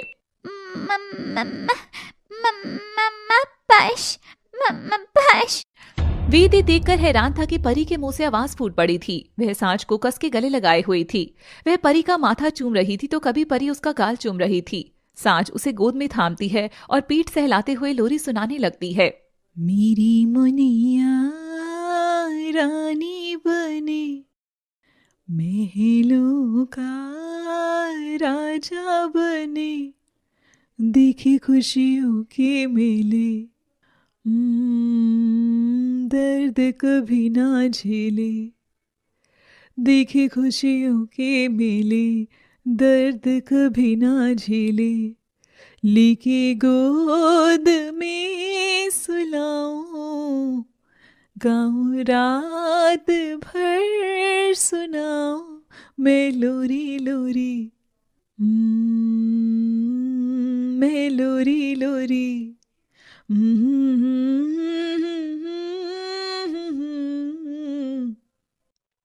और अपनी माँ के शरीर की गर्माहट मिलते ही परी सांझ की गोद में ही सो जाती है। अरे वाह, इतनी जल्दी सो गई है। जब से आई है तब से तो सो ही नहीं रही थी, ना कुछ बोल रही थी। पता नहीं तुमसे मिलकर कैसे टूटा ही सही, पर कुछ तो बोली। वो जब से मिली है तब से, यानी ये मुनिया। वो परी नाम है इसका, असली नाम तो पता नहीं, पर हम इसे परी नाम से ही बुलाते हैं। एक्चुअली ये अनाथ है बेचारी, बाप का पता नहीं, पर माँ तो मर गई है इसकी। माँ नहीं है तो सहमी सहमी रहती है, पर अब ये मेरे पास आ गई है तो मैं इसे किसी चीज की कमी नहीं होने दूंगा। बस अब से ये यहीं रहेगी। सांझ ये सुनकर वेद के चेहरे की ओर देखती है। ओह, माँ नहीं है, अफसोस। कितना महफूज होता है माँ का जिंदगी में होना। जहां माँ होती है वहां घर लगता है, माँ नहीं तो घर काटने दौड़ता है। वैसे क्या मैं आपकी परी से मिलने कभी कभी आ सकती हूँ? मगर वेद कुछ नहीं बोलता। सांझ जवाब समझ गई थी। वह परी को वेद की गोद में रखकर जाने लगती है कि तभी परी मुट्ठी में उसका आंचल थाम लेती है और सांझ को जाने से रोकती है। नहीं, नहीं जाओगी मम्मा, वरना मैं कभी पानी नहीं दूंगी। कट्टी, ना जाओ ना। वेद परी को जिद करता देख उसके हाथ से सांझ का पल्लू छुड़ा देता है। बेचारी, शायद तुम्हें अपनी माँ देख रही है। कोई बात नहीं, तुम जाओ, इससे पहले कि माँ और ताई जी आ जाए। सांझ दरवाजे की ओर बढ़ रही थी। उसके मन के भीतर इतनी चुभन थी जितने जमीन पर कांटे उगे थे। परी उसे जाता देख छटपटाकर रो रही थी। नो, मत जाओ मम्मा, मत जाओ। सांझ का दिल अपनी बच्ची की पुकार सुन पसीज रहा था, पर इतने बड़े लोगों से भिड़ने की सांझ की औकात नहीं थी, तो वो समझौते के साथ बिना दुल्हन बने सुहागन हो गई थी। वेद परी की तड़प देखकर बोल पड़ता है। 1 मिनट लड़की, रुको। सांझ के पांव रुक जाते हैं और वह पलटती है। सांझ, सांझ नाम है मेरा। अब तुम शाम हो या गुड मॉर्निंग, मैं बस ये चाहता हूँ कि तुम मेरे यहाँ नौकरी क्यों नहीं कर लेती हो? नौकरी? कैसी नौकरी? इस परी की नैनी बनकर। तुमको बच्ची पसंद है, इसे तुम इसे समझती हो, और वो मेरे बस का होगा नहीं, तो एक हद तक मेरा सिरदर्द भी कम हो। वैसे भी जिस काम के लिए हम इसे लाए हैं ये वही करे तो बेहतर है। बाकी काम तो मेरा है, मेरा गुड लक है ये, इसीलिए तो इसका नाम परी है। यहाँ नौकरी यानी कि मैं हर वक्त परी के साथ रह सकूंगी इसी घर में? सांझ खुश होकर ऑफर अपना लेती है। ठीक है, तो तुम आज से ही संभाल लो इसे। वेद सांझ की गोदी में परी को डाल देता है। बस मॉम और ताई जी के रिएक्शन के लिए तैयार रहना, पर तुम शादीशुदा हो तो शायद रिएक्शन ना आए। सांझ हाँ में सिर हिलाती है और वेद काम करने चला जाता है। कुछ देर बाद घर में चहल पहल थी। शालिनी अपने कमरे की ओर बढ़ रही थी कि उसे सांझ किचन में खड़ी नजर आती है, और उसका चेहरा देखते ही शालिनी को वह सड़क वाली बेइज्जती याद आ जाती है।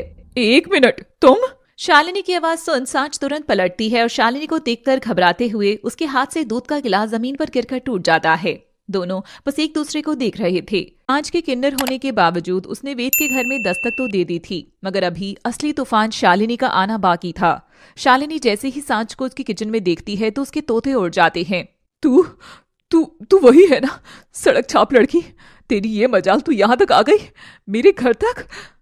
शालिनी सांझ को कुछ बोलती उससे पहले ही उसके बाल पकड़कर खींचते हुए किचन से बाहर लाने लगती है। तभी वेद आकर पीछे से शालिनी के हाथ को थाम लेता है। वेद, तू मुझे रोक रहा है? मुझे जानता है ये कौन है? मॉम, इसे मैं ही घर लाया हूँ। जानती हो, परी ने आज पहली बार कुछ बोला, वो भी इसे देखकर। परी ना हो गया, आग बारूद हो गया। जो तू घर में ये सारे संजाल उठाकर ले आया है, जिस दिन सड़क पथ जो तमाशा हुआ था वो और कोई नहीं, इसी लड़की ने किया था। लड़की, तू कोई भी है, मैं इतना तो जान गई कि तू पूरी कौम में ही संधाड़ है, और ये संधाड़ मुझे मेरे घर में नहीं चाहिए। दफा हो जा यहाँ से, मैंने कहा दफा हो जा। बस करो यार। हाय हाय वेद, कैसा हो गया है तू? हमारे घर के असूलों के खिलाफ जाकर तुझे मिलेगा क्या? तरक्की? वैसे भी इस घर को जो ग्रहण लग रहा है, मुझको लगता है कि उससे केवल अब ये बच्ची हमको बचा सकती है। सांझ यहीं रहेगी, बस यही मेरा फैसला है। पर लड़की, तुम यहाँ परी की देखभाल नौकर की हैसियत से करोगी, खुद को उसकी माँ मत समझने लग जाना। शालिनी कंशिका एक दूसरे के मुंह को देखते जा रहे थे और सांझ उनके ही घर में रख ली जाती है। शाम का समय था, सब खाना खाने टेबल पर बैठते हैं। वेद भी परी को गोद में उठाकर टेबल पर बिठाता है। सांझ हौले हौले किचन में से झांक कर बाहर देख रही थी। परी प्लेट को निहार रही थी पर कुछ खा नहीं रही थी। मेरी परी को उठा तो लाए, मुझसे दूर कर दिया, मगर ये तो जान लेती कि परी को अपना सदस्य भी बनाना आना चाहिए। वह तब तक रोटी का कौर नहीं खाती है जब तक मेरा चेहरा नहीं देखती, और मैं उसे रोटी का हर एक कौर हवा में तैरते हुए खिलाया करती हूँ। मेरा तो बस एक ही सवाल है कि क्या तुम लोग दे सकोगे उसे यही प्यार? हाँ। सोचते सोचते सांझ किचन से बाहर आकर हॉल की ओर बढ़ती है। सांझ का चेहरा देखते ही परी नन्हे हाथों से रोटी तोड़ने की कोशिश करती है, पर उसका हाथ जल जाता है। मम्मा, गंदी रोटी। परी को रोता देख सांझ झट से उसके पास जाती है और उसके हाथ को चूमते हुए फूंक मारती है। बिटिया, कितनी बार कहा है हड़बड़ी में नहीं खाना। वो बुढ़िया की कहानी सुनाई थी ना? अरे वाह, आज ही आई हो और आज ही कहानी सुना दी तुमने। बताओ तो कौन सी कहानी थी? वही कि एक बार एक परेशान रानी अपनी जिंदगी की सारी जंग हारकर कहीं भटक रही थी, भाग रही थी अपनी तकलीफों से। तभी उसे एक बुढ़िया ने पनाह दी, खाना परोसा और खाने में खिचड़ी दी। बीच में गड्ढा कर उसमें घी तैराकर तालाब सा बना दिया। रानी के मुंह में पानी आ गया और उसने पहले वही हिस्सा खाने की सोची। जैसे ही रानी ने बीच में हाथ मारा, गरम खिचड़ी से उसका हाथ जल गया और वह बिलक पड़ी। ये देख बुढ़िया बहुत हंसी और रानी का सिर सहलाया। सीधे ही अच्छा वाला खाना खाना है तुझे, यही कारण है तेरे दुख का। हर बड़े काम तक पहुंचने के लिए तुम्हें छोटे छोटे पड़ावों को पूरा करना पड़ता है। जिंदगी में बड़े सुख को पाने के लिए बहुत से छोटे गमों को भी चखना पड़ता है। बीच की खिचड़ी जलाएगी मगर किनारों से चखोगी तो वह तुम्हें आनंद भी देगी और पेट भी भरता जाएगा, और अंत में तुम उस बीच वाले बिंदु तक पहुंच भी जाओगी। मैं समझी अम्मा, काफी बार हम जिंदगी की तकलीफों में उलझकर अपने दुश्मनों से एक झटके में जीतना चाहते हैं, लेकिन ऐसा सही नहीं है। हर चीज की शुरुआत छोटे से ही करना सही रहेगा। रानी ने खिचड़ी खाई और अम्मा के पांव छूकर खुश होकर बाहर निकल गई। विजयी भव, तुमने दुश्मनों के बीच कदम तो रख दिया है, मगर धीरे धीरे तुमको जीत जरूर मिलेगी। वेद साँच की कहानी बड़ी ध्यान से सुन रहा था। अरे ये कहानी तो एकदम झूठ है ना, ये कहानी तो राजा की है ना? ये कहानी हर किसी की हो सकती है सर। सब अपनी अपनी कहानी के वही असफल राजा हैं जिनको बाद में सफलता जरूर मिली थी। ओह, तो तुम्हारी कहानी की रानी को विजय मिली या नहीं? वो तो बस निकली ही है जंगल में, मंजिलें देखो कितनी दूर हैं। पर परी, तुम कहानी क्या सुन रही हो? अब चलो खाना खाओ। तुम भी बैठो ना खाना खाने, अब तो हम सब परिवार जैसे हैं। शालिनी वेद की बात सुनकर क्रोध में भर जाती है और कंशिका इशारा करती है। वेद काके, आज तक ना कभी किसी गैर औरत इस घर की अनजान परछाई नहीं पड़ी है, और तू कह रहा है इसी टेबल पर ले आई इसे? अब ये तो अति हो रही है। ओ कम ऑन ताई जी, कौन से जमाने की बात करती रहती है आप दोनों। तुम बैठो साथ और खाना डालो। सांच परी के बगल में बैठती है और उसे देख परी भी झट से खाना खाना शुरू कर देती है। सांच ने खाने की प्लेट भर ली थी और अपना पहला कौर तोड़कर मुंह की ओर ले जा ही रही थी कि तभी वेद ने उसके हाथ पर हाथ मारकर उसका खाना झटक दिया। ओह, आई एम सॉरी, वो मैं नमक ले रहा था। तुम खाओ खाओ। सांच फिर से कौर तोड़ती है और वेद फिर से उसका हाथ झटक देता है। एक के बाद एक निवाले जमीन पर गिर रहे थे। सांच का मन रो उठता है। सर ये क्या? ओह, शायद ये खाना तुमको बता रहा है कि मैं जहाँ हूँ वहीं तुम भी आ जाओ, तो खड़ी हो यहाँ से। सांच समझ नहीं पाती और नहीं उठती। आई सेड खड़ी हो जाओ, उठो और प्लेट भी उठाओ अपनी। वेद के चिल्लाने पर सांच डर के मारे प्लेट उठाकर खड़ी हो गई। अब 2 कदम पीछे लो और वहीं बैठकर खाओ, इसी जगह जमीन पर। यही है तुम्हारी औकात। सांच का चेहरा एकदम सफेद पड़ गया था। ये अचानक से वेद यूं क्यों बात कर रहा था? मैंने कहा बैठो, इतना क्या झिझक रही हो? उस दिन तो सड़क पर मॉम को अमीरी गरीबी की दुहाई दे रही थी ना, तो फिर आज दिखाओ ना अपना गरीबी का स्टैंडर्ड। ये टेबल पर बैठकर कौन गरीब खाता है? तो लड़की, मैं तो बस तुमको तुम्हारी सही औकात ही तो गिफ्ट कर रहा हूँ। ओहो, तुमको नहीं बैठना?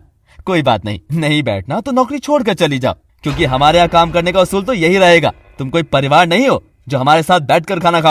सांच परी का चेहरा देखती है और नजर झुकाकर जमीन पर बैठकर खाना खाने लगती है। सांच की आंखों में जिल्लत के आंसू थे। टेबल पर बैठे तीनों जल्लाद खुशी से हंस रहे थे। वेद बेटा, thank you. Oh come on mom, जो मेरी माँ की बेइज्जती करेगा उसे मैं ऐसे ही छोड़ दूंगा क्या? शायद ये हमारे घर में आई ही इसीलिए है कि मैं तुम्हारी बेइज्जती का बदला ले सकूं।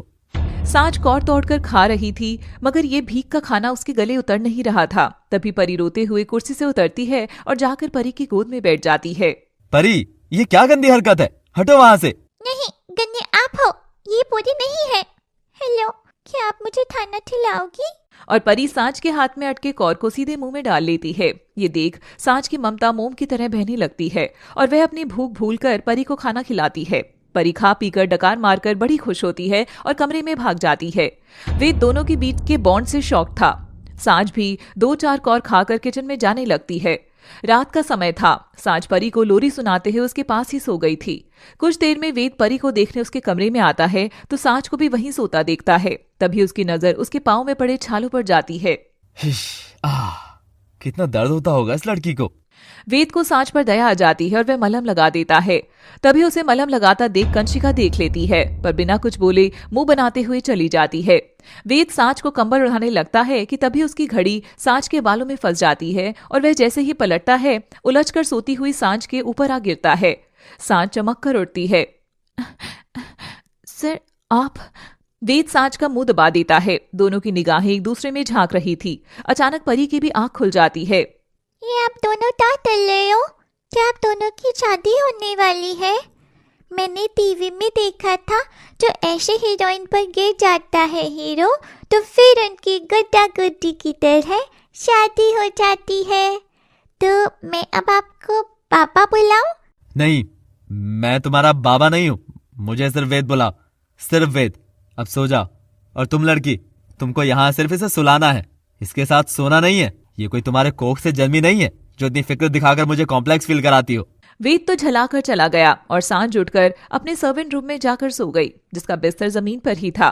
बिस्तर में खटमल थे जो रात भर सांझ को तंग कर रहे थे। अगले दिन कच्ची नींद में सोई सांझ के कानों में दरवाजे की घंटी बजती है। किसी और की नींद खराब हो, मैं ही जाती हूँ। सांझ उठती है तो देखती है दरवाजे पर पहले से ही कंशिका और शालिनी खड़े थे और किसी से बहुत गंदी तरीके से बात कर रहे थे। पर एक बार तो मुझे उसे देख लेने दो जी। क्यों, हमारा घर तुमको धर्मशाला लग रहा है क्या, तो तुम सभी यहाँ पे आकर बस जाओगे? हाँ। देर तक बहस चलने पर भी सांझ को नजर नहीं आ रहा था कि वह दरवाजे पर कौन खड़ा है और कौन किससे मिलने की इतनी भीख मांग रहा है। दिन जिस तरह गुजर रहे थे, अपनी किन्नर बस्ती में मस्त रहने वाली अम्मा को सब लोग चिंता में देखने लगे। क्या हुआ अम्मा, तो बहुत परेशान रहती है, सब ठीक तो है? मुझे उसकी चिंता सताई जा रही है। किसकी चिंता? अरे मैं बताती हूँ, अम्मा की बेटी सांझ की। सांझ? कौन सांझ? वेरी चालाक अम्मा। अम्मा ने कभी सांझ का जिक्र किसी से किया ही नहीं था और मुझे भी मुंह खोलने से मना कर दिया था। पर एक सांझ ही थी उनकी बेटी। पहले तो वो आती थी, उसके बाद हम सब, ऐसी थी इनके लिए सांझ। बस आगे की कहानी मैं तुझे अकेले में सुना दूंगी। अम्मा अब तू बता, तू किसके लिए परेशान है? शेरनी शिकार करने जंगल में तो कूद गई है, पर वह यह नहीं जानती कि वह शेरनी के खाल के भीतर आज भी नाजुक खरगोश है। मुझे डर है कहीं वो उन अमीर जल्लादों की नफरत का शिकार ना बन जाए। नहीं, मुझे उसे देखना ही होगा। मैं जाऊंगी उससे मिलने। अम्मा ये क्या पागलपन है, तू अगर गई तो उसकी पहचान भी सामने आ जाएगी, मत जा। और तभी अम्मा के कदम रुक जाते हैं और वह 2 मिनट सोचती है। और अगर कोई मुझे भी ना पहचाने तो? अम्मा कमरे में जाकर किन्नर का अवतार हटाकर आम औरत की तरह तैयार होकर बाहर आती है। सब उसे देख आश्चर्यचकित थे। हाँ अम्मा, अब लग रही है तू एकदम मम्मा। और अम्मा निकल पड़ी थी अपनी बिटिया से मिलने। वह वेद के दरवाजे पर ठक ठक करती है और शालिनी कंशी का दरवाजा खोलते हैं। सामने औरत खड़ा देख वो झल्ला उठती है। अरे क्या अब एक के बाद एक सारी औरतें आ जाएंगी? वो मेरी बेटी सांझ से मिलने आई हूँ, आप एक बार बुला देंगी? सांझ का नाम सुनते ही शालिनी और कंशिका शैतानी अंदाज में एक दूसरे के मुंह की तरफ देखकर आंख मारते हुए एक दूसरे को ताली मारती हैं। मिल गया जैकपॉट, ये पी। बेटी से मिलेगी, चल मिल लेना, मगर उससे पहले तुझे हमारी दहलीज पर थूक कर चाटना होगा। ना भाभी, इसमें मजा नहीं। मजा तो तब आएगा जब ये हमारी थूक पॉलिश करे या हम थूके और तू चाटे। सो मच फन यार। तभी शालिनी सामने से हटती है तो सांझ देखती है कि वो उसकी अम्मा है। सांझ का चेहरा सफेद पड़ गया था, अम्मा की नजरें झुकी हुई थी। अब देखिए क्या सांझ अपने परिवार की इज्जत को नीलाम होने से बचा पाएगी। तुझे अगर अपनी बेटी से मिलना है तो उसने जो हमारी उसूलों पर थूका है, तुझे भी वही थूक थूक कर फिर से चाटना होगा, वो भी इसी दहलीज पर। हाय हाय शालिनी, ये क्या बात हुई? खुद थूक चाट कर क्या बड़ी बात, इसको तो थूक पॉलिश करनी होगी, समझी मोटी? अम्मा की नजरें झुकी हुई थी, वह बिना कुछ बोले हाँ में सिर हिला रही थी। तभी सांझ देखती है कि दोनों जुल्मी औरतें यह सब उसकी अम्मा के साथ कर रही हैं। अम्मा नहीं, तू यहाँ क्या करने आई है? चली जा यहाँ से, तू ये सब कुछ नहीं मानेगी। अपने बच्चों की खुशी के लिए कभी कभी जमाने के आगे भी झुकना पड़ता है बिटिया, और एक माँ को झुकने में कैसी शर्म। अम्मा झुककर दहलीज पर नाक रगड़ने लगती है। शालिनी कंशिका वहीं अपनी टांगे लगा लेती है। छू, इसे भी छू और बोल, हम तुम्हारे कीड़े मकोड़े हैं मालिक, जब चाहे कुचल सकते हो, हम उफ भी नहीं करेंगे। ठीक है मालिक, बोलूंगी, सब बोलूंगी। अम्मा दहलीज पर नाक रगड़ रही थी, यह देख सांझ के सीने में जलजला उठ जाता है। कीड़े मकोड़े? अरे अम्मा की हस्ती जान लोगी ना तुम, एक बार तो हिल जाओगे। अम्मा कोई नौकरानी नहीं, सेठानी है, हमारी किन्नर बिरादरी की सेठानी, मगर मजबूर माँ भी है। एक माँ चाहे पूरा जगत जीत भी ले, मगर फिर भी वह औलाद के लिए झुकना नहीं भूलती है। और लोग कहते हैं कि किन्नर क्या जाने माँ की ममता। अरे देख लो पत्थरों, किन्नर अम्मा कितनी बेबस है आज इस ममता के मारे। अम्मा के आंसुओं से दहलीज भीग रही थी। शालिनी कंशिका एक दूसरे को तालियां मार रहे थे। तभी जोर से आवाज आती है, बंद करो ये तमाशा आप दोनों। वेद की आवाज सुनते ही शालिनी और कंशिका रुक जाते हैं। वेद आकर अम्मा को उठाता है और दोनों की आंखों के सामने ही उसे अंदर ले जाकर कुर्सी पर बैठाता है। शालिनी ले, एक और कलंक तो लगा दिया तेरे बेटे ने। ऐसा तो नहीं कि दिल दे बैठा है तेरी इस नैनी को जो हमारी हर बात के खिलाफ जा रहा है। नहीं नहीं, मैं ऐसा नहीं होने दूंगी। वेद अपने हाथ से हमारे संस्कारों का गला घोटे, उससे पहले मैं उसके गले में मेरी कठपुतली से बांध दूंगी। बहुत हो गया इसकी मनमानी। वेद पलटकर दोनों को घूर कर देखता है। बहुत हो गया आप दोनों की मनमानी यार। माना कि हमारे घर के नियम कहते हैं कि औरतें घर में नहीं आ सकती है, मगर शायद आप भूल गई हैं, ये दुनिया हमारे नियमों से नहीं चलती है, हमको दहलीज पर आए हुए मेहमान का इज्जत से स्वागत करना ही होगा। ऐसा नहीं होगा तो तुम तरक्की की कल्पना छोड़ दो। आज से तख्ती पर लिखा तमाशा बंद करो इस घर में। और शालिनी कंची का मुंह बनाकर चली जाती हैं। वेद अम्मा के आगे हाथ जोड़कर माफी मांगता है। सांझ, तुम अम्मा को परी के कमरे में ले जाकर बात कर सकती हो, और अब तक मेरे और मेरे परिवार के जरिए तुमको जाने अनजाने में जो भी ठेस पहुंची उसके लिए माफ कर देना, प्लीज माफ कर देना। कन्या में जो ताकत होती है वो मैं देख चुका हूँ, और अब मैं किसी भी लड़की के मन को चोट नहीं दे सकता हूँ। वेद वहां से चला जाता है। वेद का बदला हुआ रूप देख सांझ एकदम चौंक उठी थी। ये वेद सर को क्या हुआ? ये अचानक से मेरी साइड कैसे ले रहे हैं? अम्मा सांझ के साथ कमरे में जाती है। वेद घर के बाहर निकल रहा था, तभी वह पलटकर सांझ की ओर देखता है और मुस्कुरा देता है। आई एम सॉरी सांझ, मैं क्या हूँ कैसा हूँ, काश मैं खुद को समझ पाता, पर तुम नहीं जानती कि मेरे मन में क्या है। और वेद बीते दिनों को सोचने लगता है। जब सांझ वेद की गाड़ी से टकराती है और शालिनी सांझ से बहस कर रही थी, तब वेद ने सांझ को देखा था।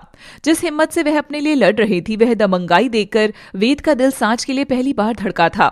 वह अपने परिवार की रूढ़िवादिता के चक्कर में बेचारा अपना मुंह बंद किए बैठा ही रहा। वेद सांझ के बोलते होठों को इशारा करते हाथों को बार बार देख रहा था। वाह, क्या लाजवाब लड़की है। एक पल के लिए भी मेरी मॉम को बोलने तक नहीं दे रही। शेर को मिल गया सवा शेर। वाह वाह, गजब। तभी ड्राइवर वेद को घूर रहा था। अरे भाई लो, तुम थोड़ी रिश्वत ले लो, बस बदले में मॉम को मत बताना कि वेद बाबा ने सारा नजारा लाइव देखा था। लड़ झगड़कर शालिनी कार में बैठ जाती है और बड़बड़ाने लगती है। क्या हुआ मॉम? अरे, इसलिए मुझे औरत जात से ही नफरत है। पता नहीं अपने आप को समझते क्या है। एक तो लड़की, ऊपर से छड़क छाप। हाँ, अच्छा हुआ तेरा मंगलवार था आज और तूने उसकी परछाई तक को नहीं देखा। वेद ये सुनकर ड्राइवर की ओर देखकर मुस्कुराता है। सड़क छाप का तो पता नहीं, पर मॉम मेरे दिल पर उसकी छाप बड़ी गहरी पड़ गई है। क्या ही गजब की लड़की है वो। बोलती है तो लगता है जैसे शेरनी दहाड़ रही हो। उसे अमीर गरीब, गाड़ी घोड़े, पैसे जेवर से नहीं बल्कि अपनी इज्जत से मतलब है। काश मैं ऐसी लड़की से एक बार बात कर सकता। अचानक वेद गाड़ी से उतरता है। अरे ये क्या, अब तू कहाँ जा रहा है? वेद को जहां सांझ खड़ी थी वहां कुछ कागज जैसा पड़ा मिलता है और वेद नजर बचाकर उसे उठा लेता है और गाड़ी में आकर बैठ जाता है। घर लौटने पर वेद के दिमाग में सांझ की छवि घर घर गई थी, मगर वेद परिवार के दबाव में कुछ नहीं बोलता। वह दिन रात बस उसी के ख्याल में डूबा रहता है। तभी वह कमरे में जाकर वह कागज खोलता है जिसमें एक तस्वीर छपी थी जो कि सांझ की थी, और उसमें लिखा था, सिंगल मदर एंड नेम सांझ, बेटी का नाम परी। हाँ, सांझ और सिंगल मदर। ईश्वर भी क्या खूब खेल रच रहा है। पहले मदर बताकर मेरा पत्ता काट दिया, फिर ये भी इशारा किया, अरे बबुआ सिंगल मदर ही तो है, पटा ले लड़की को। सांझ क्या ही थी यार तुम तो मुझे जानती भी नहीं हो ना, फिर भी देखो कैसे हर पल मेरे जहन में छप गई हो तुम। और वेद सांझ के ख्यालों में निकल रहा था शहर से, तभी रास्ते में उसकी गाड़ी के सामने परी आ जाती है। एक बच्ची, हे ईश्वर क्या इशारा है तेरा। अब क्या सांझ की तरह तू भी सिंगल डैडी बनने वाला है? पर कोई ना, तुम्हारे लिए काबिल होने के लिए मुझे ये भी मंजूर है, मगर घर वालों को क्या बोलूंगा।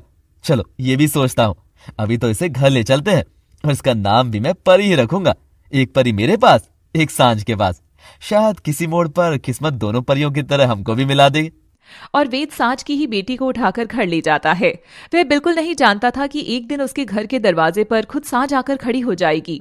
वेद सांझ को खड़ा देख बस उसे निहारता ही रह गया था। अगर मॉम और ताई जी का दबाव ना होता तो अभी तुमको चूमकर शादी के लिए पूछ लेता, पर मुझे अनजान ही बना रहना होगा। वेद सांझ को काम पर तो रखता है, मगर अपने प्यार के लिए। मगर वह बिल्कुल भी दिखाता नहीं कि वह भीतर से सांझ को कितना प्यार करता है। उस दिन तुमको जमीन पर बिठाकर खिलाने के पीछे भी यही वजह थी। मैं देखना चाहता था कि तुम यहाँ रहने के लिए, मेरी बच्ची को संभालने के लिए किस हद तक इस जिल्लत सह सकती हो। तुम बहुत अच्छी हो सांझ, ये मैं जान गया हूँ। बस अब इस इंतजार का अंत करना होगा। तू कैसी है मेरी बच्ची? अम्मा ये तू क्या करना चाह रही थी? तू इन घटिया लोगों के कदमों में नाक क्यों रगड़ रही थी? मैं अपनी माँ की ऐसी बेइज्जती देख नहीं सकती हूँ। माँ अपने औलाद के लिए कुछ करे तो वह बेइज्जती कैसी? इसी बहाने देख मैं तेरे घर में खड़ी हो गई ना, तेरे पास, और देख अब मैं अपनी नातिन से मिल सकती हूँ। अम्मा परी को गोद में उठाकर उसे चूमती है। परी भोली निगाहों से उसे देख रही थी। अरे परी, ये तेरी नानी है बेटिया, नानी अम्मा। नानी, यानी आप नानी की तमी से आई हो? मम्मा, मम्मा यानी अम्मा।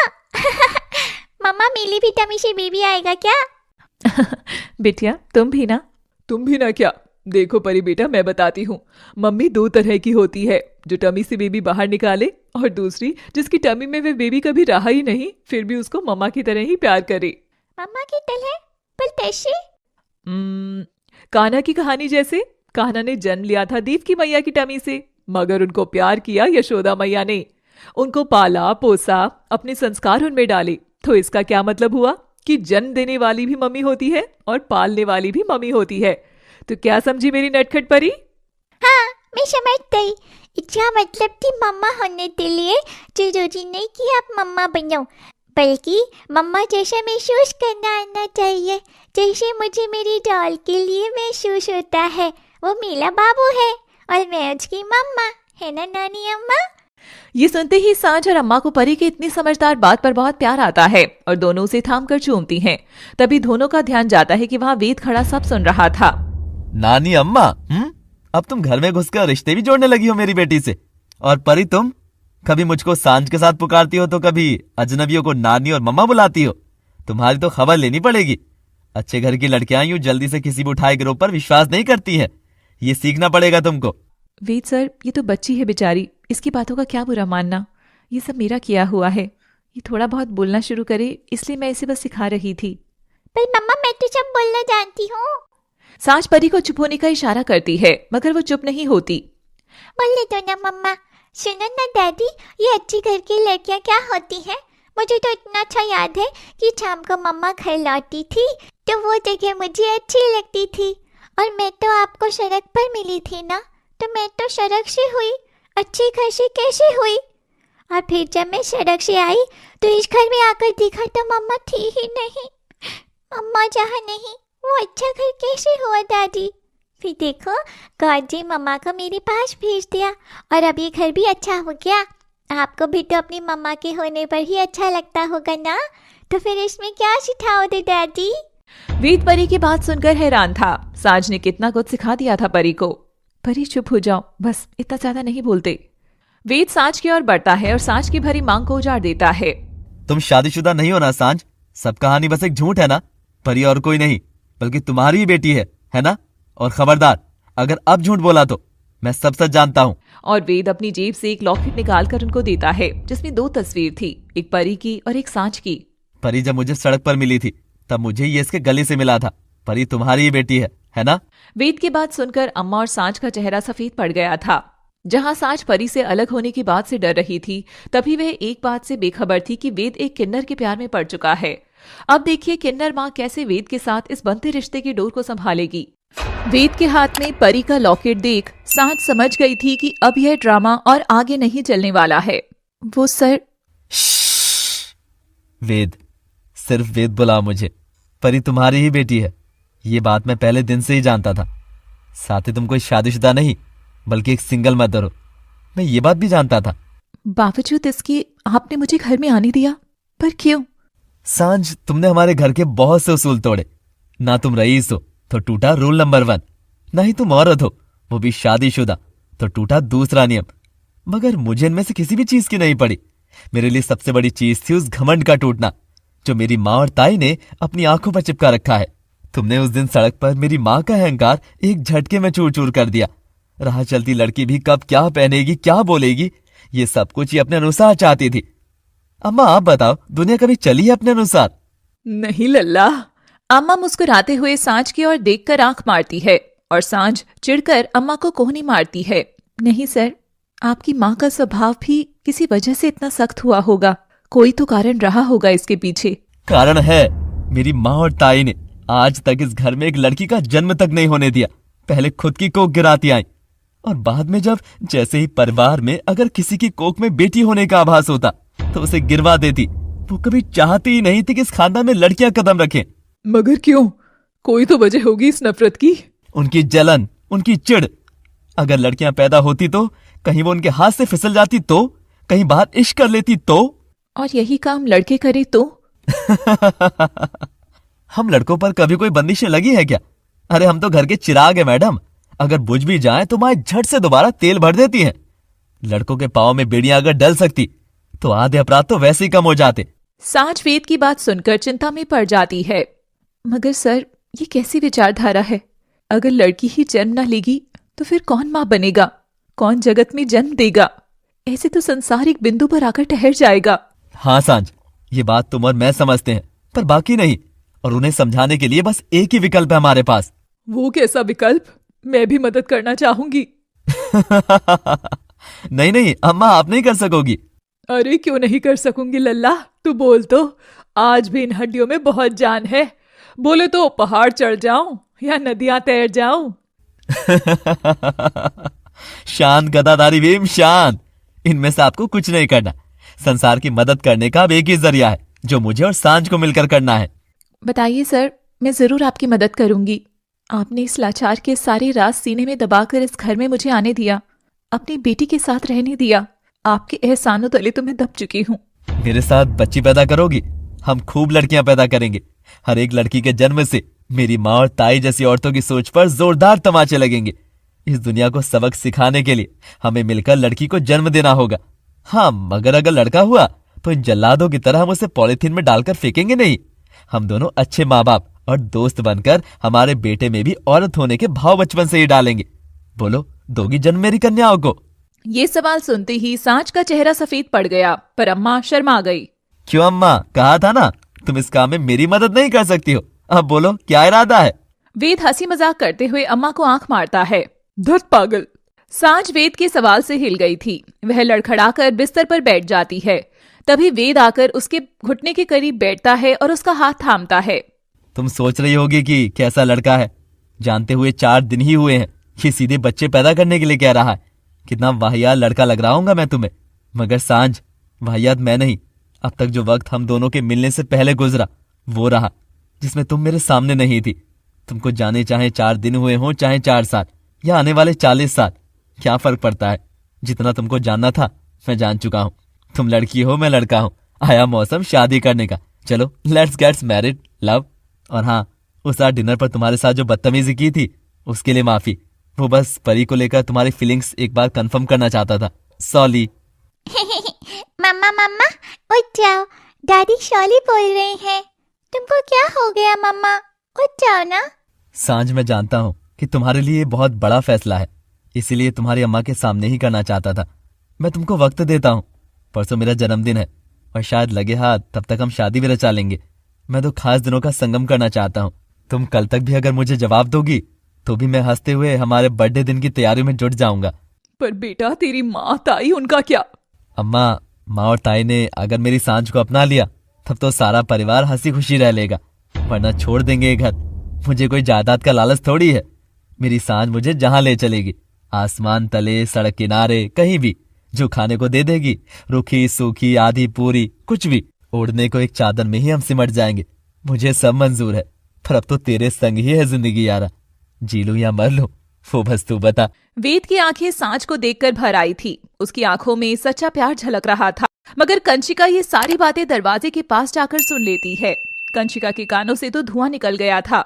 उसके दिमाग की सीटी बज चुकी थी। शालिनी, शालिनी, ये तो अनर्थ हो ही गवा, बेड़ा गर्क। शालिनी, सुन रही है क्या? हाँ भाभी, आखिर हुआ क्या है? आग लग गई क्या कहीं? आंखों में हार्पिक डाल ले शालिनी और विम जेल से गरारे मार ले। छी छी, मैं क्यों डालूं ये सब जहर मुझ में?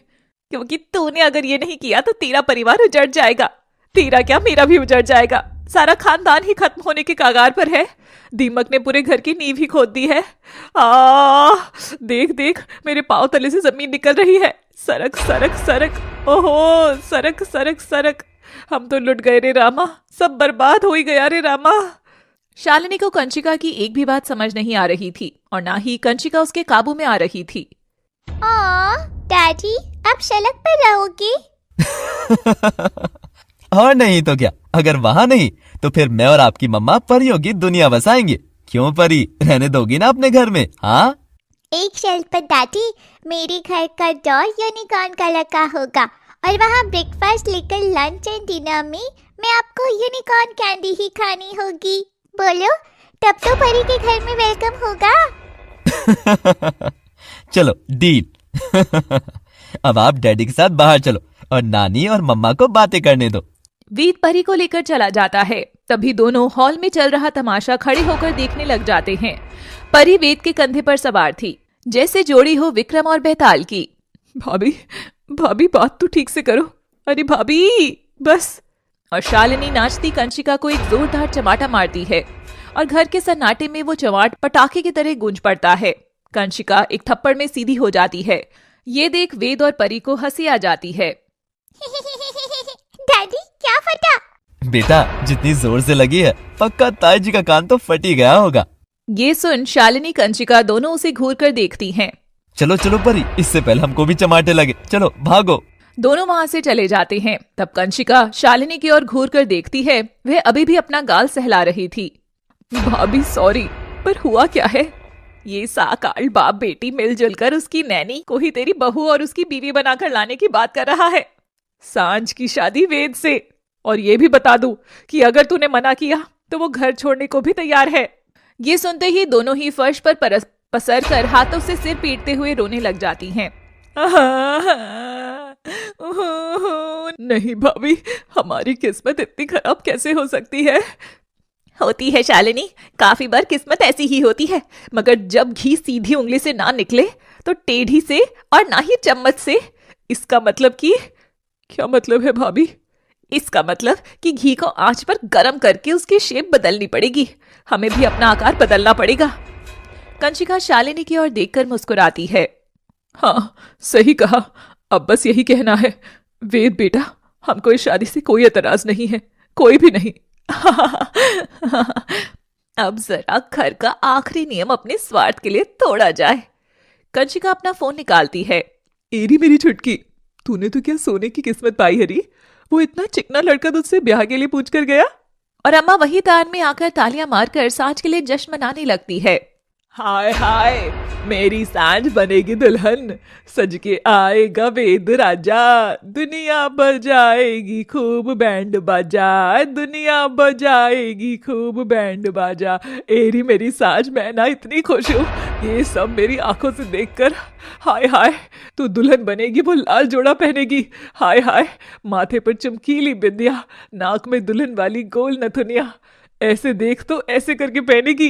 वो लंबी लंबी पलके, क्या कहे उसे, आई लैशेस, हाय हाय वो लगाएगी। और हाथों में इतनी चूड़ियां होगी कि वेद बाबू गिनने लगेगा तो अगली सुबह ही हो जाएगी। पर कुछ भी करना, हार तो तू मेरा दिया हुआ ही पहनेगी। तेरे लिए पाई पाई जोड़कर रानी हार बनवाया है मैंने। देख तो यहाँ पड़ेगा वो एकदम सीने पर। हाय मेरी बेटिया। और अम्मा सांझ को दुल्हन के रूप में इमेजिन कर लेती है। शुक्रिया मेरी बेटी, एक बाज की गोद इस सांझ से भरी। कौन जानता था कि तू मुझे माँ होने का सुख देगी। लोगों ने तो अम्मा सिर्फ कहा, पर तूने अम्मा होना कैसा होता है महसूस कराया। तेरी वजह से एक किन्नर माँ अपनी बेटी का कन्यादान कर सकेगी। ये सौभाग्य पाने के लिए ना जाने मैंने कितने जन्म लिए होंगे। अम्मा सांझ के प्रति अपनी ममता व्यक्त कर रही थी कि तभी अम्मा देखती है। सांझ नम आंखों से अम्मा की ओर घूर कर देखती है तो सांझ पहले अपनी नथनी उतार फेंकती है, फिर काजल मिटाती है, फिर अपने बाल नोच लेती है, अपनी चूड़ियां भरी दोनों कलाइयां सामने लाकर जोर जोर से तोड़ देती है। क्यों किया अम्मा तूने ऐसा? क्यों क्यों? सांझ अम्मा के पांव में गिरकर रो रही थी और वही दरवाजे की घंटी बजती है। देखिए किन्नर माँ का सच कब तक एक झूठ बनकर वेद के दिल में रहेगा। क्यों किया अम्मा तुमने ऐसा? क्यों?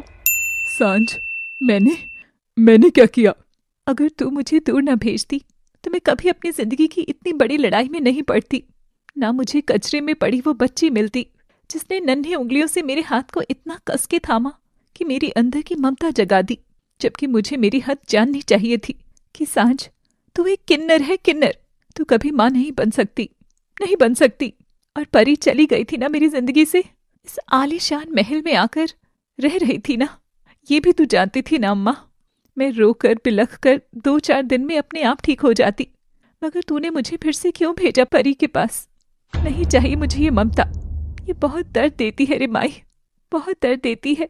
ये सब तू क्या बोल रही है सांझ? तू खुश क्यों नहीं लग रही है सांझ? क्या हुआ तुझे मेरी बच्ची? वेद इतना अच्छा लड़का है। जो सपना हर लड़की का होता है वही सपना आज तेरा सच होने जा रहा है। और तू है कि दुख कर रही है? क्यों दुख कर रही है री? तेरा तो अब अपना खुद का परिवार होगा ना मेरी बच्ची। रो मत मेरी बच्ची, ना रो। अम्मा मैं खुश क्यों नहीं लग रही हूँ? तो अब भी ये सवाल पूछ रही है, सारा सच जानने के बाद भी। देख एक बार मेरी ओर, वेद को लड़की संग घर बसाना है, एक किन्नर के साथ नहीं। मैं बाहर से लड़की जरूर हूं, मगर अंदर से क्या हूं ये तू भी जानती है। कैसे उसे धोखा दे दूं? वेद की सोच और विचारधारा से आज नहीं तो कल मुझे भी प्यार हो ही जाएगा, मगर जब उसे मेरा सच पता चलेगा तो वो मुझसे किस हद तक नफरत करने लगेगा, ये सोचकर भी मुझे डर लगता है। नहीं अम्मा, मैं और अपने सच को नहीं छिपा सकती हूँ। सांझ सांझ, होश में आ। सच तुझको छिपाना ही पड़ेगा, हर हाल में, तेरे लिए भी और परी के लिए भी। जरा सोच कर देख कि अगर वेद को पता चला कि तू एक किन्नर है तो वो तुझे तो क्या परी को भी नहीं अपनाएगा। सोच के देख। और अम्मा मेरी परी, क्या वो मुझे अपनाएगी? अभी वो बच्ची है, पर जिस दिन बड़ी होगी उसे पता चलेगा कि उसकी यशोदा माई किन्नर है, तो ना उसे किसी स्कूल में दाखिला मिलेगा, ना उसे कोई ब्याह रचाएगा। ये सोच सोचकर ही मेरी छाती बीच से फटी जाती है।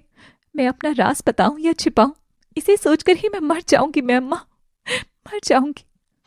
सांझ, कुछ राज छिपे रहने से बहुत सी जिंदगी बर्बाद होने से बच जाती है। अर्जुन ने भी अपना अज्ञातवास बचाने के लिए प्रहलाद का रूप धारण किया था ना। वो भी किन्नर बनके धर्म को जीतने की जंग लड़ रहा था। हमारे आदिकाल से लेकर आज तक अच्छाई को जीतने के लिए किया गया कोई भी ये तुच्छ अधर्म किसी को भी चोट नहीं पहुंचाएगा। जिद छोड़ दे मेरी बच्ची और अपनी जिंदगी बचा। सब ठीक है, सब ठीक होगा। जब परी को किसी रोज सच पता भी चला तो उसमें तेरे संस्कार होंगे। वो तेरी उंगलियां पकड़ कर चली है, तो तेरी बेटी तो अपनी माँ की ही परछाई होती है ना। वो जरूर समझेगी कि उसकी माँ बस किन्नर ही नहीं बल्कि एक सुपर मॉम है। तो रो मत, चुप हो जा। और वेद का अपना परिवार, वो अम्मा, उसको मुझ संग बच्चा पैदा करना है, मुझ संग। हाँ, ये कैसी रचना है भगवान। इस कोख से बच्चा करूं क्या मैं अब? इस कोख से? हे माई, इतनी लाचारी क्यों दी हम किन्नरों को, क्यों? और सांझ विलाप करते हुए अपने ही पेट पर खूब मारती है। रुक जा मेरी बच्ची, रुक जा। खुद को टॉर्चर मत कर सांझ, मत कर, मत कर मेरी बच्ची।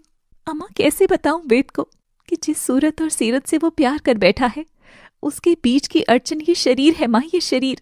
ये ना मर्द का है ना जनानी का। ये जो पेट है ना, सिर्फ पेट है, कोख नहीं। मुझे भी 9 महीने के गर्भ वाले सारे एहसास जीने का बड़ा मन करता है, मगर ईश्वर ने हमें ऐसी मशीनरी दी है जिसमें ना खांचा है ना ही उसे चलाने का तेल। ए अम्मा, ये कैसा जुल्म है री। और औलाद को तो माँ छाती से चिपका कर सुलाती है ना, स्तनपान कराती है, पल्लू की आड़ में समेटकर दूध पिलाती है। बच्चा उसके आंचल को मुट्ठी में भींचे भींचे अपनी भूख शांत करता है ना अम्मा? मैं ये सब कर सकती हूँ? बोल ना अम्मा, अब तो चुप क्यों हो गई? बोल, क्या मैं कर सकती हूँ ये सब? कैसे बोलूंगी वेद से कि सीने से तो दूध ही नहीं रिसता। ये मेरा माटी सा शरीर कभी किसी को जन्म नहीं दे सकेगा, नहीं दे सकेगा। अम्मा सांझ को सीने से लगाकर सहलाती हैं।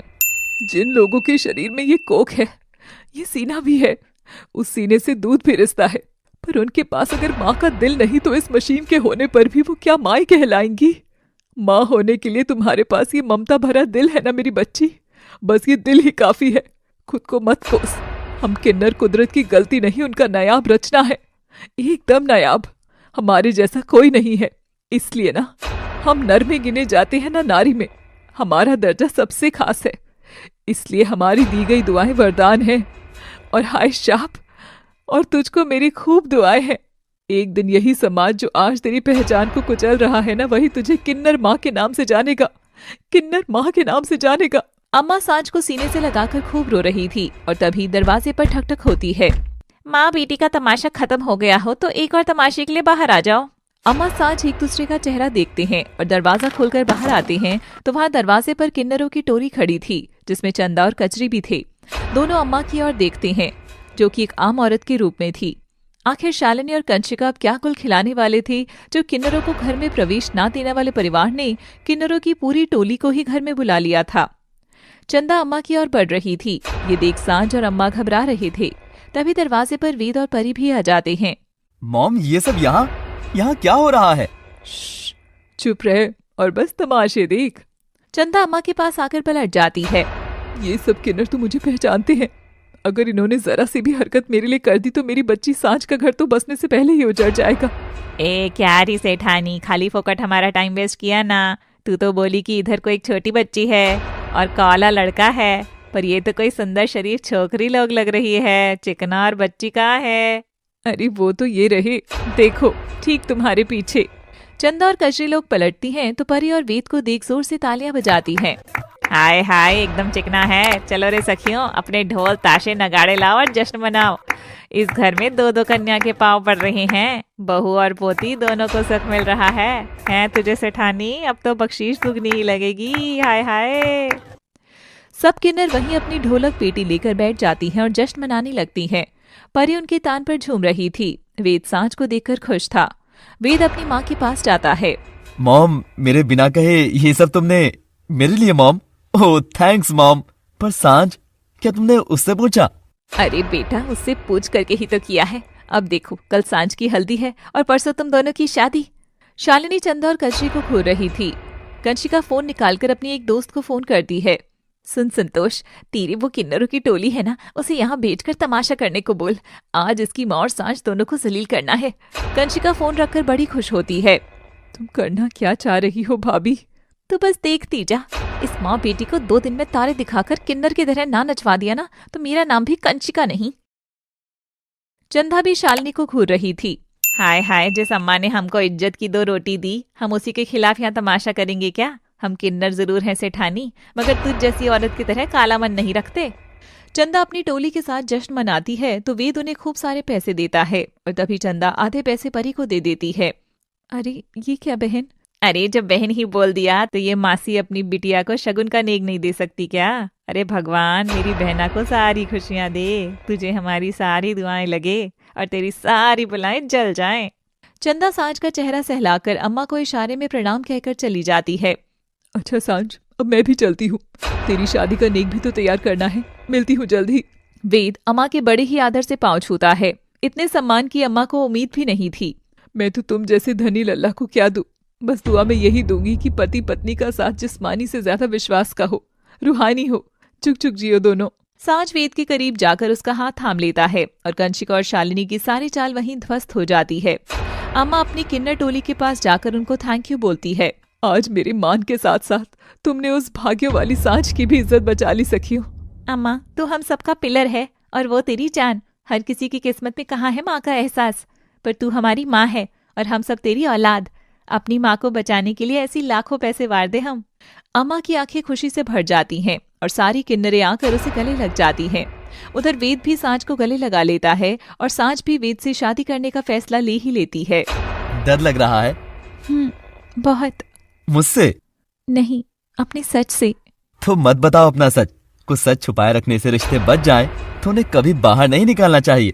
मगर अगर वो फिर आपके सामने आए तो मैं उस सच को चूम कर मेरी सांझ का सुंदर सा चेहरा देखकर कहूंगा कि तुम मेरे साथ हो, यूं मेरे करीब। तुम्हारी कमर पर मेरा हाथ है, एकदम ऐसे ही। तुम्हारे नरम गालों पर मेरे होठ है और तुम्हारी आंखों में मेरा चेहरा है। मेरे लिए यही जहान का सबसे सुंदर सच है, बस यही। और वेद सांझ की कमर थामकर उसे आईने के सामने खड़ा कर चूम लेता है। उस दिन दोनों एक दूसरे के सीने से लगकर रात भर सोए रही। आज से पहले सांझ को इतनी सुकून भरी नींद कभी नहीं आई। अगली सुबह होती है। सांझ उठती है तो देखती है पूरा घर सजा हुआ था। आज सांझ और वेद की हल्दी थी, मगर शालिनी और कंशिका की तो अलग ही खिचड़ी पक रही थी। सांझ और वेद सफेद पीले कपड़े पहनकर आंगन में आकर बैठ जाते हैं। लगता है दूल्हा दुल्हन से ज्यादा समय तो आप लोग लगा रहे हैं। चलो तब तक मैं कॉल अटेंड कर लेता हूँ। मगर वहाँ रसोई में तो कंशिका और शालिनी अलग प्रकार की हल्दी तैयार कर रहे थे। तभी शालिनी एक बड़ा कांच तोड़कर हल्दी में मिला देती है। आज खून भरी हल्दी हो जाए। जितना खून उस लड़की ने हमारे संस्कारों का किया है ना, आज सूद समेत कतरा कतरा वसूलूंगी मैं। छोटी तू भी एकदम मेरी तरह सोचने लग गई। अब बस उसे ये हल्दी मल मल कर लगानी है और फिर देखो मजा ही मजा। बस उस दौरान तुम वेद को थोड़ा यहाँ से साइड ले जाना और ये ले दस्ताने पहन ले, वरना हमारे हाथ में कांच चुभ जाएंगे। शालिनी और कंशिका एक दूसरे को ताली मारते हैं और वहाँ हल्दी लेकर पहुँचते हैं। शालिनी कंशिका को आंख मारकर वेद की हल्दी का प्याला तो साइड में रखवा देती है और खुद ढेर सारी हल्दी लेकर सांझ के चेहरे की ओर ले जाती है। वेलकम टू माई होम सांझ बेटा। अब देखिए क्या सांझ को शालिनी की नफरत का ऐसा तोहफा मिलने वाला है। क्या होगी किन्नर माँ की हालत। शालिनी हाथों में ढेर सारे कांच के टुकड़ों से भरी हल्दी लगाकर सांझ के चेहरे पर जोर से मलती है, इतनी जोर से कि सांझ को दर्द होने लगता है। माँ।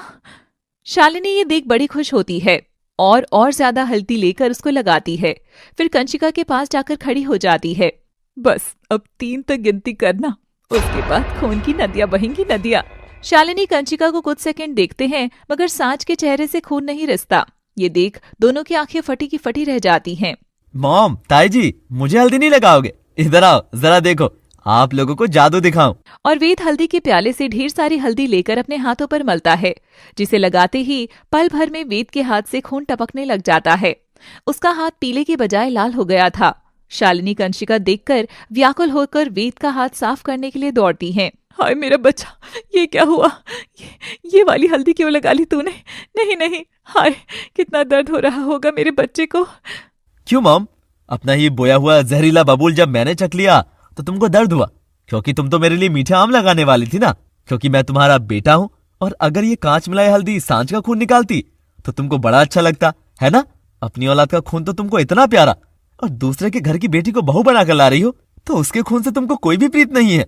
तो देख लो, भगवान ऐसे बदला लेता है। वो तो मैंने वक्त रहते दोनों प्यालों को अदल बदल दिया था, इसलिए खून मेरा बहा। और मेरा खून बहने से अगर तुम्हारे सीने में दर्द हो रहा है तो ये लो और दर्द झेलो। और वेद फिर से हल्दी लेकर अपने हाथ पर लगाता है, जिससे और खून आता है। तभी सांच बिलख कर उठती है और अपने आंचल से वेद का खून साफ करती है। नहीं वेद नहीं, अपना खून ना बहाओ। इतना प्यार क्यों करते हो मुझसे? प्यार तो बस एक शब्द है सांच, मगर उसका असली अर्थ तो तुमने मुझे समझाया है। जब तुम अपनी सारी जिंदगी एक मासूम के नाम कर सकती हो, जिससे तुम्हारा कोई खून का रिश्ता तक नहीं है, तो मैं क्या तुम्हारे लिए खून नहीं बहा सकता? मुझे हमेशा इस चीज से इन्होंने दूर रखा। ना घर में कोई बहन रही, ना जिंदगी में प्यार करने वाली कोई लड़की आने दी, और जब आई तो इन्हें ये भी बर्दाश्त नहीं है। बस करो ये सब। मुझे ये चालें, ये साजिशें समझ नहीं आती। मैं एक बहुत सिंपल इंसान हूँ, हर वक्त आप लोगों का सामना नहीं कर सकूंगी। आप सब यही चाहते हैं ना कि मैं कुछ भी करके बस इस घर में शादी करके ना आऊं, तो यही सही। मगर इस भावना के चलते इतने अंधे ना हो जाओ कि खून खराबे पर उतरना पड़े। सांच पलटकर जाने लगती है कि तभी कंचिका और शालिनी सांच के सामने हाथ जोड़कर अपने घुटनों पर आ जाती हैं। हमारा बेटा तुमको इतना चाहता है, ये देखकर ही हमारे सारे उसूल ही ढेर हो गए। मत जाओ बेटिया, ना जाओ।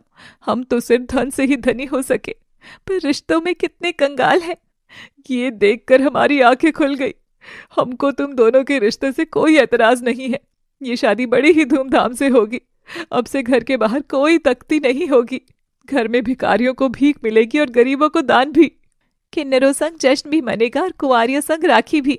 क्यों वेद, अब तो कोई शिकायत नहीं है ना ताई जी से? अरे परी बेटिया, अपनी दोनों दादियों से तो मिल। हमारे घर की लक्ष्मी है हमारी परी।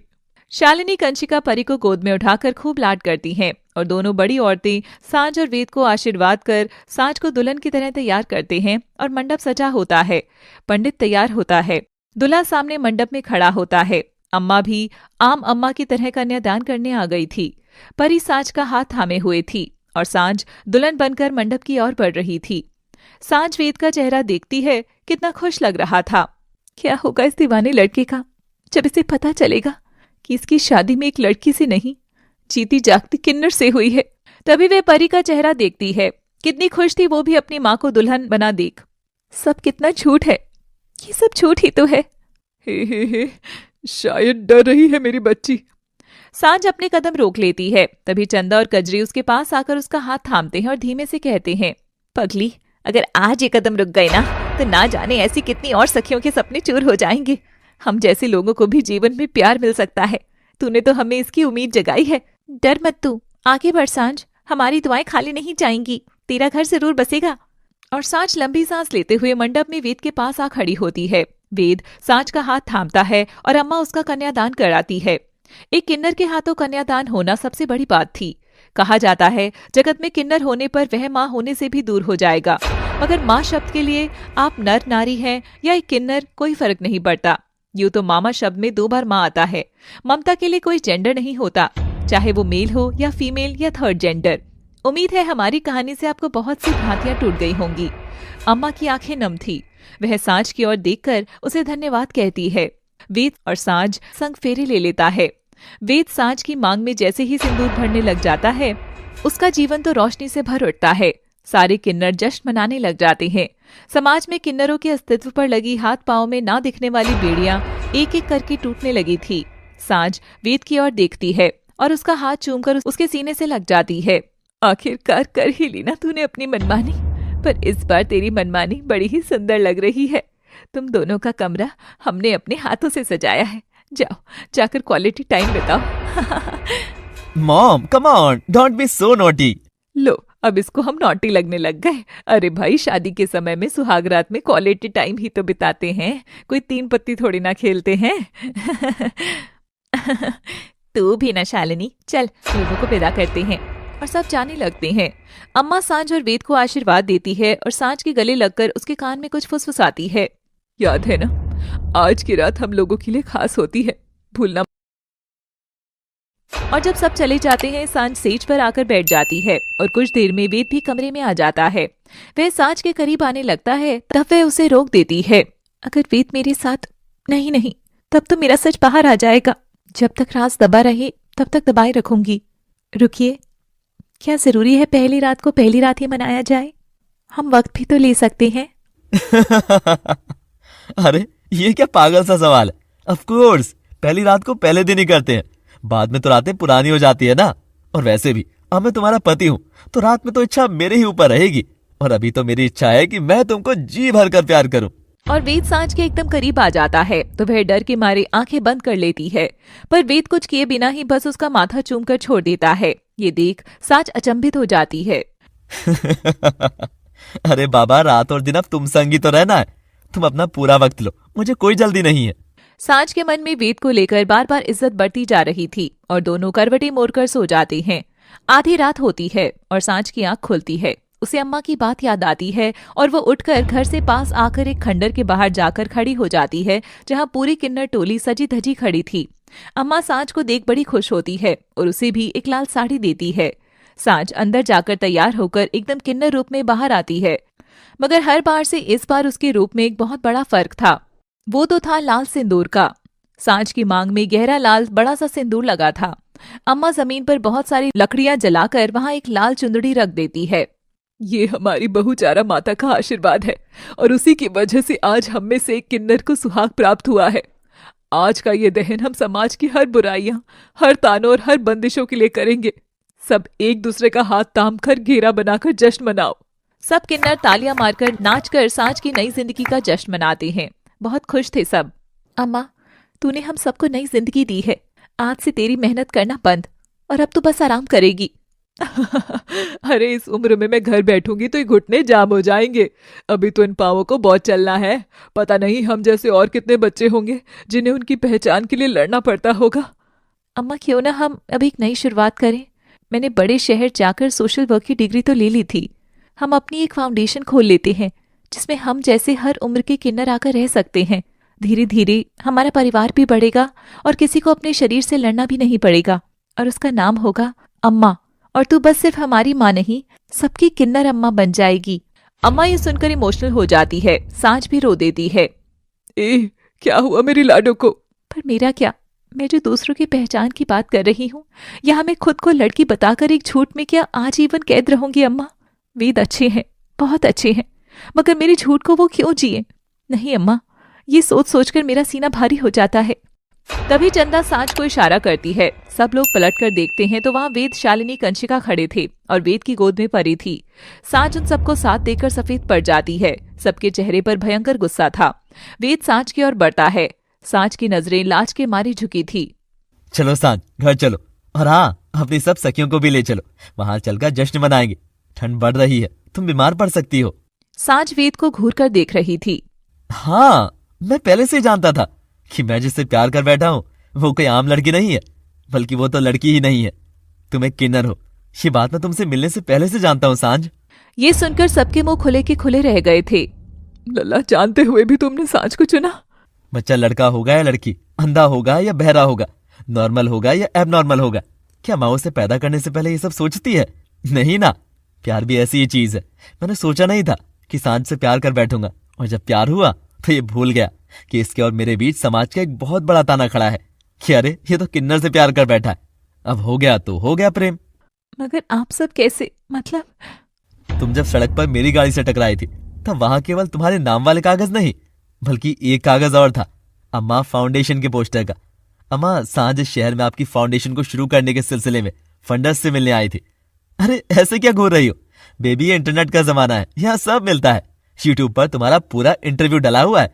हाँ, देखा केवल 130 लोगों ने ही है, जिसमें से 50 बार तो मैंने ही देखा होगा। तुम्हारी कहानी, तुम्हारी मासूमियत सब जानकर देखकर ही मैंने तुमको चुना है सांझ। पर मेरे साथ जिंदगी क्यों खराब करनी है तुम्हें अपनी और अपने परिवार की? देखो परिवार की बात है तो फिर देखो माँ से पूछते हैं। मॉम तुमको कोई दिक्कत? शालिनी कंशिका एक दूसरे को देखते हैं और हंसते हैं। जब मियाँ बीवी राजी तो क्या करेगी मॉम और ताई जी। और फिर हम लोग तो ऐसी अनोखी बहू पाकर वायरल हो जाएंगे, वायरल। हमको तो कोई एतराज नहीं है।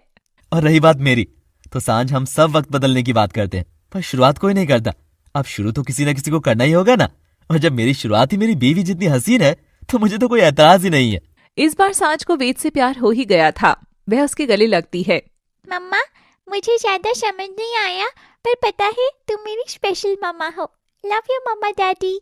वेद सांझ हंसकर परी को गोद में उठाते हैं। सब किन्नरों की टोली जश्न मनाती है और शालिनी और कंशिका भी नाचती हैं। 1 मिनट, पर तुमको तो बच्चे चाहिए थे ना? अरे बाबा तो गोद ले लेंगे, मुझे बस तुम चाहिए हो। अब मुझसे दूर जाने के बहाने मत लगाओ। तभी अम्मा को आइडिया आता है और वो मुन्नी काली को उठा सांझ की गोद में दे देती है। शालिनी कंशिका दोनों बड़ी खुश होती हैं। मेरी ओर से तुम दोनों के लिए तोहफा। अम्मा ये? चुप बस। देख काली, ये तेरी बड़ी बहन है परी, और ये है तेरी डैडी, और ये है सांझ तेरी किन्नर माँ। और इस तरह वेद की अच्छी सोच की वजह से एक किन्नर का खुद का परिवार बना। माँ ना बन सकने वाली किन्नर सांझ 2 लड़कियों की किन्नर माँ बन गई। बदलाव जरूरी है, चाहे उसके लिए पहल आप करें या हम। पर किसी को तो आगे बढ़ना ही होगा ना। हम किन्नर कुदरत के बनाए हुए हैं। हम किसी बीमारी या छुआछूत के मारे नहीं हैं। हमें अपने जैसा ही समझे। मान ना दे सके तो अपमान भी ना करें। हम नर नारी या थर्ड जेंडर में बंटने से पहले इंसान ही हैं। जय हिंद, जय भारत, जय बहुचारा माता। ऐसी ही सोच बदलने वाली कहानियां हमारे चैनल पर डलती आ रही हैं।